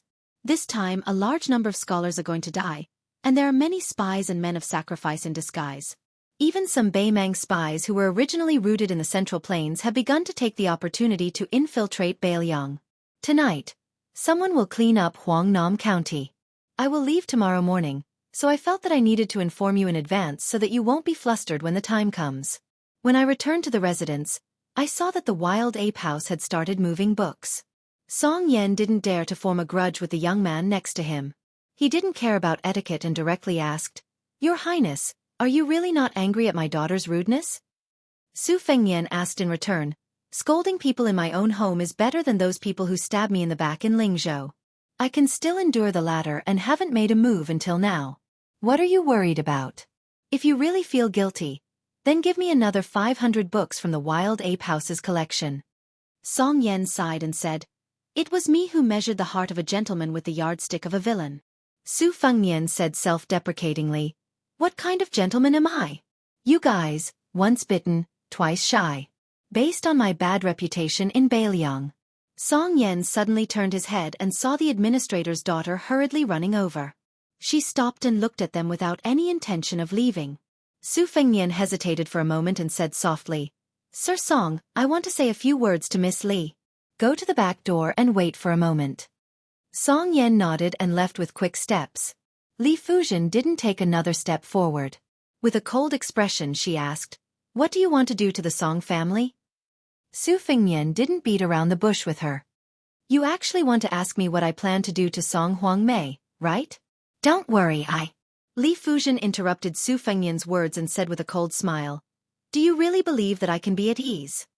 Su Fengnian said calmly, "Li Fuzhen, if I remember correctly, I don't owe you anything." Li Fuzhen gritted her teeth and said, "If something happens to Hanlin at the border, I will hate you for the rest of my life." Su Fengnian turned to leave, but he was stopped by Song Huangmei. However, the swordswoman learned her lesson this time and said timidly, "Your Highness, I will take responsibility for my own actions. Don't make things difficult for my father." Su Fengnian reached out and pinched her cheek. "You scolded me, and I took advantage of you. Let's call it even." Song Huangmei was stunned on the spot. After a long time, she came back to her senses. She jumped up and ran toward Li Fuzhen, chirping like a bird. "Sister Fuzhen, did you see that? His Highness really has a murderous aura. He took advantage of me, but I didn't even dare to move. If it were a normal lecture, I would have chopped off his dog's paw. Sister, you don't know, but the two retainers by his side are very powerful. I've always said that a man with a cold blade is considered handsome. Sigh, now I feel that most of the rumors are true. Sister Fuzhen, you don't practice martial arts or swordsmanship, so you don't know that there is a saying in Jianghu that His Royal Highness is definitely an expert. I just don't know if he can fly on a sword and make a sound." Su Fengnian came to the back door of the mansion. Song Yan asked softly. Do you need me to do anything to clean up Huangnam County tonight? Su Fengnian shook his head and said, No need. Song Yan said, If your highness doesn't mind this mansion's lifeless atmosphere, you might as well stay here. Su Fengnian smiled and said, Why? Are you afraid that I will suddenly die in Huangnam County? Song Yan, whose thoughts were exposed, laughed. Su Fengnian didn't let Song Yan see him out. He sat in the carriage and quietly drove out of the alley. Su Yanbing drove the carriage to a private mansion located in the southwest corner of the county. Su Fengnian pushed the door and entered. The small courtyard was narrow. On the cold floor, there were more than 20 people kneeling. Su Fengnian crossed his fingers and laughed at himself in his heart. Finally, he felt a little like His Royal Highness. He said a few words and stood up. These 20 or so people wore different clothes. Some wore the brocade and marten coats of the rich, while others wore the rough hemp clothes of the countryside. There was even someone who wore a jade pendant that matched the official's uniform. Su Fengnian walked over and pulled off the jade pendant. The official wasn't low either. He was a lower 9th rank official. After stealing it, he didn't rush to return the jade pendant. The leader was an average-looking woman. As soon as she stood up, she knelt down again. With an involuntary trembling voice, she carefully picked out her words and slowly reported, Reporting to Your Highness, according to our investigation, there are 3 Beimang spy lairs in Huangnam County. 2 of them have been operating for more than 10 years. According to General Chu's arrangements, a group of Bailiang's peregrine falcons will enter Huangnam County at 5 o'clock. Another group of Bailiang's Eagle Guard, trained as crossbowmen, will arrive at 5 o'clock. Your Highness only needs to give the order, and we can uproot these 3 malignant tumors. Chapter 901. There were all kinds of Bailiang spies, but the ones who were really responsible for cleaning up were all peregrine falcons. This peregrine falcon was responsible for patrolling Bailiang. Most of them were Jianghu masters raised by the Bailiang Palace. Lu Qiantang, Xu Xiao, and the group who later intercepted and killed Prince Zhao Kai were all men of sacrifice who killed people in exchange for secret martial arts manuals and wealth. There were also some desperados who had committed capital crimes in Liang and had no choice but to rely on Bailiang to seek a chance of survival. However, the current Bailiang spies were divided into 2. Half of the power was taken from Chu Lushan's hands and fell into the hands of Second Commandery Princess Su Weisheng. Su Weisheng was too lazy to waste time on the old personnel, so he directly transferred nearly 100 elite crossbowmen from the Bailiang army to become the Eagle Guard. They worked together with the peregrine falcon in name, but in reality, they were restricting each other. Therefore, the Eagle Guard swam together on the land of Bailiang, choosing people to devour. As for the affairs outside the Great Wall, the old spy leader Chu Lushan still controlled most of them. Su Weisheng seemed to have no intention of meddling with them for the time being. Su Fengnian had almost no involvement in these 2 most filthy organizations, but he had heard about the general structure. For example, the spies in the courtyard at this time were mostly turtle fish, who were dormant in one place all year round and were not allowed to move. There were also a few herring fish, who were more flexible. They regularly returned to Liangzhou and were responsible for acting as the middleman to pass on military intelligence. Many turtles died of old age without knowing the identity of their companions. It was very unusual for them to gather together like this. When they were waiting, they were told by the female spy leader, Huang Nan, nicknamed Black Carp, that a big shot from the top was coming to Huangnam County to personally set up a trap. However, almost no one thought that it would be the Crown Prince of Bailiang who would come to my house, so they were a little scared for a moment. They were not commoners who only knew how to spread false information. Based on their experience and status, they had seen some secret records and heard some secrets with their own eyes. They had heard some secrets with their own ears. His Royal Highness's actions. Su Fengnian smiled and said, Haley, stand up and speak. Originally, it was agreed that your immediate superior, Wang Tongkai, would come to Huangnam County. This crown prince came up with the idea on the spur of the moment and replaced Wang Tongchue's position. Don't mind a layman telling you what to do. For tonight's operation, this crown prince will only watch from the sidelines and will not participate. The woman who had been in charge of Huangnam County's espionage operations felt relieved. She stood up and was about to say a few polite words when His Royal Highness grabbed her neck and broke it with a crack. Then, he threw her to the side with a smile on his face. Su Fengnian continued to smile and said, I forgot to mention that Wang Tongke didn't come to Huangnam County not because he didn't want to, but because he couldn't. On the way here, he was killed by Chu Lushan's men. This Haley has been flirting with a Beimang official for many years. Huangnam County has been rotten from the beginning to the end. This crown prince knows that other than her, there are actually a few people in the courtyard who have sided with Beimang's spider web. This time we have mobilized so many people. In the end, the ones who will die are just some insignificant minions. This won't do. The remaining people in the courtyard looked at each other in dismay. The jade turtle, who had already become a Beiliang official, took a step forward and gently looked at Haley's corpse. There was a desolate smile on his face as if he had accepted his fate. Su Fengnian ignored this spy who had exposed his identity and ignored him. He walked up the steps and put his hands in his sleeves, leaving only the jade pendant dangling from his sleeves. He smiled and asked, "Is there anyone else who wants to die a quick death? If you are caught by this crown prince, you won't receive the same treatment as Haley." The courtyard was dead silent. It was obvious that no one responded to His Royal Highness' good intentions. Su Fengnian slowly said 3 names. The 3 of them were swiftly and violently cut in half by Hong Shuwen's saber. Su Fengnian said, "According to a secret report, there is a Beimang loyalist in the courtyard. His identity is unknown, but it doesn't matter. Huangnam County's spy agency was originally going to be overthrown. In order to save time and avoid future troubles, we can only kill them all. Huangnam County is a feng shui treasure land that Beimang's spider web has worked hard to develop. This crown prince believes in that big fish.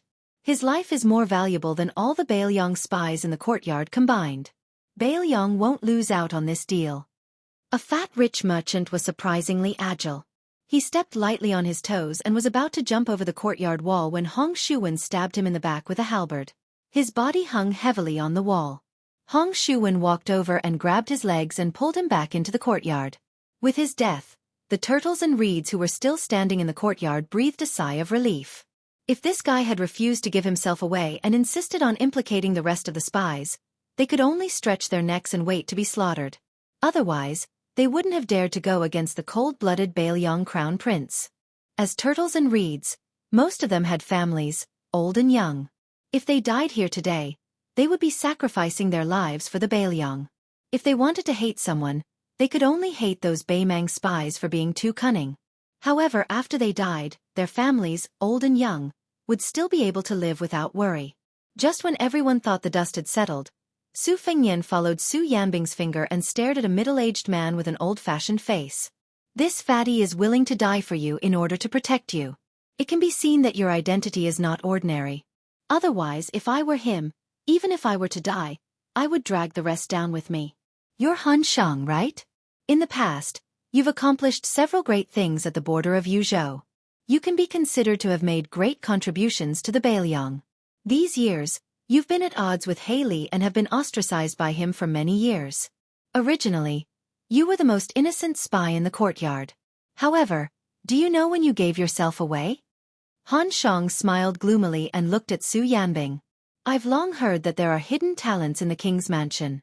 However, the king of Beiliang's earthly branch men of sacrifice have all made a move.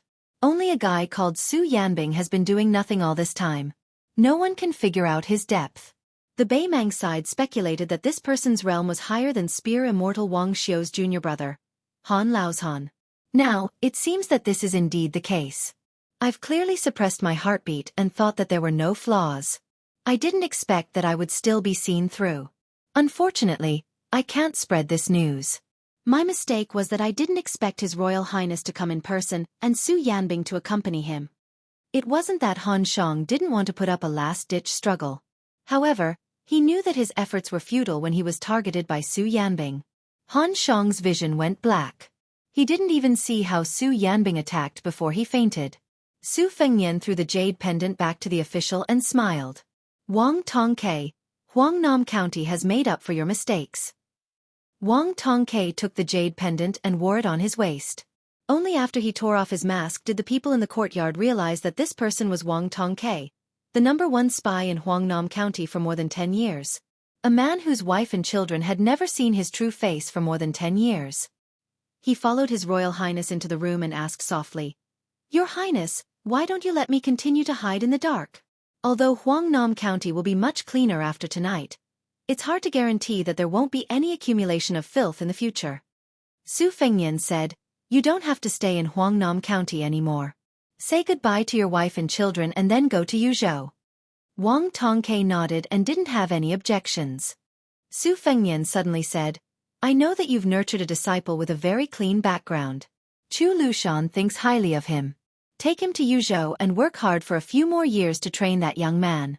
When he takes over your mantle, you can stop being a spy and reunite with your wife and children. In the future, you can change your appearance and live a stable life." Wang Tongke, who had been honed to the point that his appearance wouldn't change even when faced with blades and axes, was stunned. Su Fengnian smiled and said, "Although most people would be even more worried if I said, 'Don't worry,' I hope that you can rest assured. Bailiang hasn't mistreated its meritorious subjects in the past, and it won't do so in the future." The man suddenly laughed and said, "I appreciate your highness's good intentions, but Wang Tongchue's life is cheap and he has long been used to scheming against others. If you suddenly ask this lowly one to plant flowers, this lowly one will feel even worse than killing this lowly one.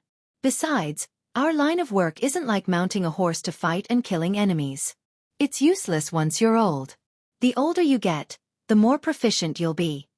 Su Fengnian was speechless. Wang Tongke blushed for the first time and said, "Your Highness, my 10-year-old son is full of admiration for your Highness after listening to the storyteller's story. This kid has been very strong since he was young and wants to go to the Phoenix Battalion to be a White Horse loyal follower." Su Fengnian nodded and smiled. "Good. I'll allow him to go to the Phoenix Battalion when he's of age." Wang Tongke suppressed his excitement and said in a low voice, "Your Highness, shall we plan tonight's extermination?" Su Fengnian waved his hand and said, "Leave Han Shang to me. As for the rest, Chu Lushan's arrangements will remain unchanged. Hong Shuwen will move with you tonight. You can go about your business.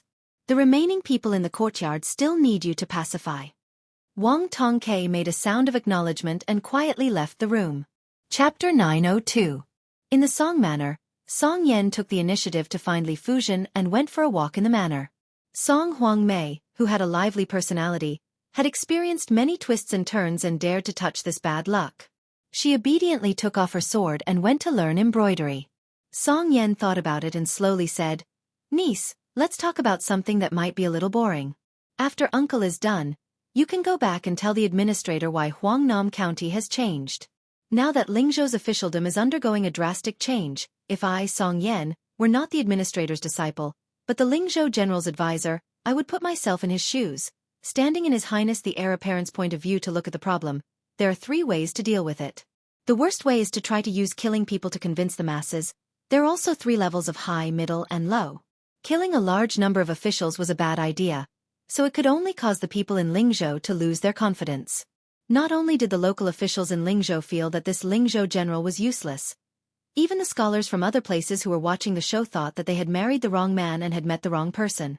If they could kill the officials that caused trouble today, they could kill them tomorrow. The situation was precarious, so what if they got an official position in a short period of time? The best plan was to kill a few officials like Song Yen, which was relatively better because Su Li was not the main instigator of the chaos in Lingzhou. He was ordered by officials around the same level as Song Yen. There were civil officials and generals, and they were all deep-rooted local snakes. With this group of people secretly instructing them, Lingzhou was able to work together. As for whether to kill Song Yen, kill the governor, or take the chance to cut off the limbs of the Huaihua general of Longqing Prefecture, there was not much of a difference. The officials that caused trouble were timid and kept quiet out of fear. The Lingzhou officialdom would have a moment of peace, but this plan was not a long-term plan. Once the Lingzhou general left, Lingzhou would still be Lingzhou. This was the same logic as the dynasty ruling over corrupt officials. Treating the symptoms but not the root cause. When the spring breeze blows, the weeds grow. The best way is very simple. You just need to kill one person. Li Fuzhen had never been interested in the officialdom, but when the governor talked about it, she did not find it boring. However, Song Yan's following words caused her to lose all color in her face. That is to kill Administrator Darren. Killing anyone would be better than killing your father to intimidate Lingzhou. Even the administrator of Bailiang, whose official rank was the same as that of Bailiang's protector general, could be killed. If one angered His Royal Highness, Who could escape the calamity? Moreover, niece, you certainly know what kind of official administrator Darren is. In the officialdom, people would burn the bridge after crossing the river. There was no end to it. In the Li Yongwen, there was the Song family, which had 3 heroes and 2 teachers. In the military, there was the Han family, which had been guarding the border of Jizhou for generations. Compared to official Li, they were all genuine pillars of the imperial court. In this sense, if they could die, official Li could die many times over. To put it bluntly, the Li family had plundered so much gold and silver. After the confiscation, the soldiers at the border would be able to enjoy a lavish new year. There were 20 to 30 pawnshops under the Li family's name. There were countless bribes from the subordinates. Rare toys, antiques, calligraphy, and paintings were bought by the Li family with their left hand and sold at a high price from the pawnshops with their right hand. Not to mention, there were also 2 horse caravans with more than 100 people that specialized in salt and iron trade and tea-horse trade. Thus when I, Song Yan, heard that His Royal Highness was the general of Lingzhou, my first thought was that the Su family wanted to deal with your Li family. I even sent someone to send a secret letter to the border asking if your brother Li Hanlin was under house arrest. I don't know if it was because teacher was under the light or because he trusted the old relationship between the Su and Li families too much. Li Fuzhen finally spoke. Our family would not have fallen to such a state. Song Yan smiled and said something strange. If these words came from teacher's mouth, uncle might not believe it. Li Fuzhen had a blank expression. Song Yan continued. His Highness did not use these 3 plans to resolve Lingzhou's predicament, which was unexpected. This was because the 2 best plans above the worst plan all tested one's maturity. If one was not careful, it would be a thankless end. The middle plan was to use people to kill people and build momentum. None of these could be lacking. The best plan was for him to not be the general of Lingzhou who was personally involved in the situation. He used the power of the king of Bailiang to put pressure on the administrator and Zhong Honggu. Then with Huang Chong and the others who had just entered Bailiang, he worked from the bottom up step by step. One on top, one on the bottom, one on the inside, one on the outside. In the end, he had Su official, who was caught between the 2 sides, go with the flow and follow the trend. However, while such a method was meticulous, it could only be done gradually. At the very least, it would take a year or 2. Since His Highness, for some reason, chose the middle plan, which was more radical than the worst plan, then Uncle, who did not want to be the governor of a prefecture, had a chance. Other than Uncle's own ambition, there is actually one thing that I need to tell Sir Li. The one who needs to defile himself is not Song Yan, but teacher himself. Song Yan is not so important as to defile his own reputation. On the other hand, it is time for teacher to reduce his own power. Song Yan leaving the Li family is the right time. Li Fuzhen said softly, I don't know how much of Uncle's words are true or false. I also don't know if these plans are good or bad. I only remember that father once said in private that Uncle Song was not as good as him as an official, but he saw the situation better than him. It was just that Bailiang is small, so Uncle Song could only use 2 of his power. Song Yan was stunned. After a long time he sighed heavily. Teacher knows me. Li Fuzhen raised her head and looked into the distance. She asked, Sir Song, is His Royal Highness a smart person like you? Song Yan had probably just joined the Lingzhou general, so it was hard for him not to be a bit worried. He did not directly give an answer. He only said, in the past, it was not good to make wild guesses. Now that we have met, it is clear. In Bailiang, there is no one more self-deprecating than him. Since Li Fuzhen called him Sir Song and not Uncle Song, Song Yan knew that his relationship with his teacher's family had pretty much stopped there. He said calmly, Song Yan will say one last thing from the bottom of my heart. That Gua Fufeng is a person who can only share riches and honor. As for whether or not he can share hardships, I am thinking too much. The Li family will probably not collapse one day. There was no anger on Li Fuzhen's face. She gently bowed and left slowly. In the secret room of the private residence in Huangnam County, Han Shang had already been skinned alive and had his tendons pulled out, but he still stubbornly refused to say a word. Su Fengnian stretched his hand into the basin to wash his hands. Looking at the slightly rippling, thick blood, he sighed. Not everyone can be a great spy. Hong Shuwen's hair stood on end as he stood to the side. Su Yanbing, on the other hand, had a calm expression. Hong Shuwen looked at His Royal Highness's hands that were still slightly red. Should I go change the basin of water? Su Fengnian nodded. Su Yanbing waited for Hong Shuwen to change the basin of water before quietly saying, Your Highness, if I am not wrong, is this Han Diaoxi's unique silk drawing technique? Chapter 903. Su Fengnian didn't hide anything from this loyal and devoted senior. He pointed at his own head and said with a smile, After Han Xianxia was killed in Divine Martial City, I had an unorthodox method to use his head to learn some things. Back then, when I killed Raccoon Diwu in northern Mang, I also benefited greatly from it. However, my foundation in the Yellow Court was stripped away by Lu Hao's astronomical technique. My cultivation is not good enough. Even if I know how to use many techniques, I can't use them. It's like a low-level swordsman who has memorized all the moves of the two-sleeved green snake, but his strength is not enough. 4 realm first level. I have already entered the false realm 3 times. Maybe 4 times. No one has ever done it before. I don't have any regrets. Su Yanbing did not say anything else. Hong Shuwen brought in a basin of clean water. Su Fengnian washed his hands thoroughly and shook off the water. With a thought, 7 or 8 flying swords flew out of Han Shang's body one by one. They spun around in the basin of water and then disappeared into his sleeves.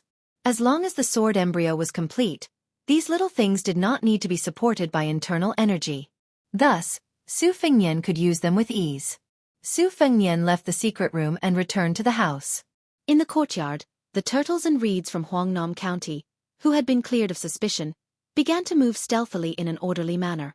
Some acted as bait, while others acted as camouflage. Wang Tongkai also disappeared without a trace.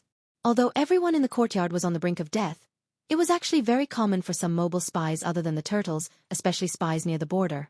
In the past, there was a county in Yuzhou where spies were so exaggerated that Chu Lushan had to personally lead 600 cavalry to encircle them. Only one of the 17 spies did not stand in Bei Mang's camp. The rest were infiltrated by Bei Mang, while the rest were lured or forced to side with Bei Mang.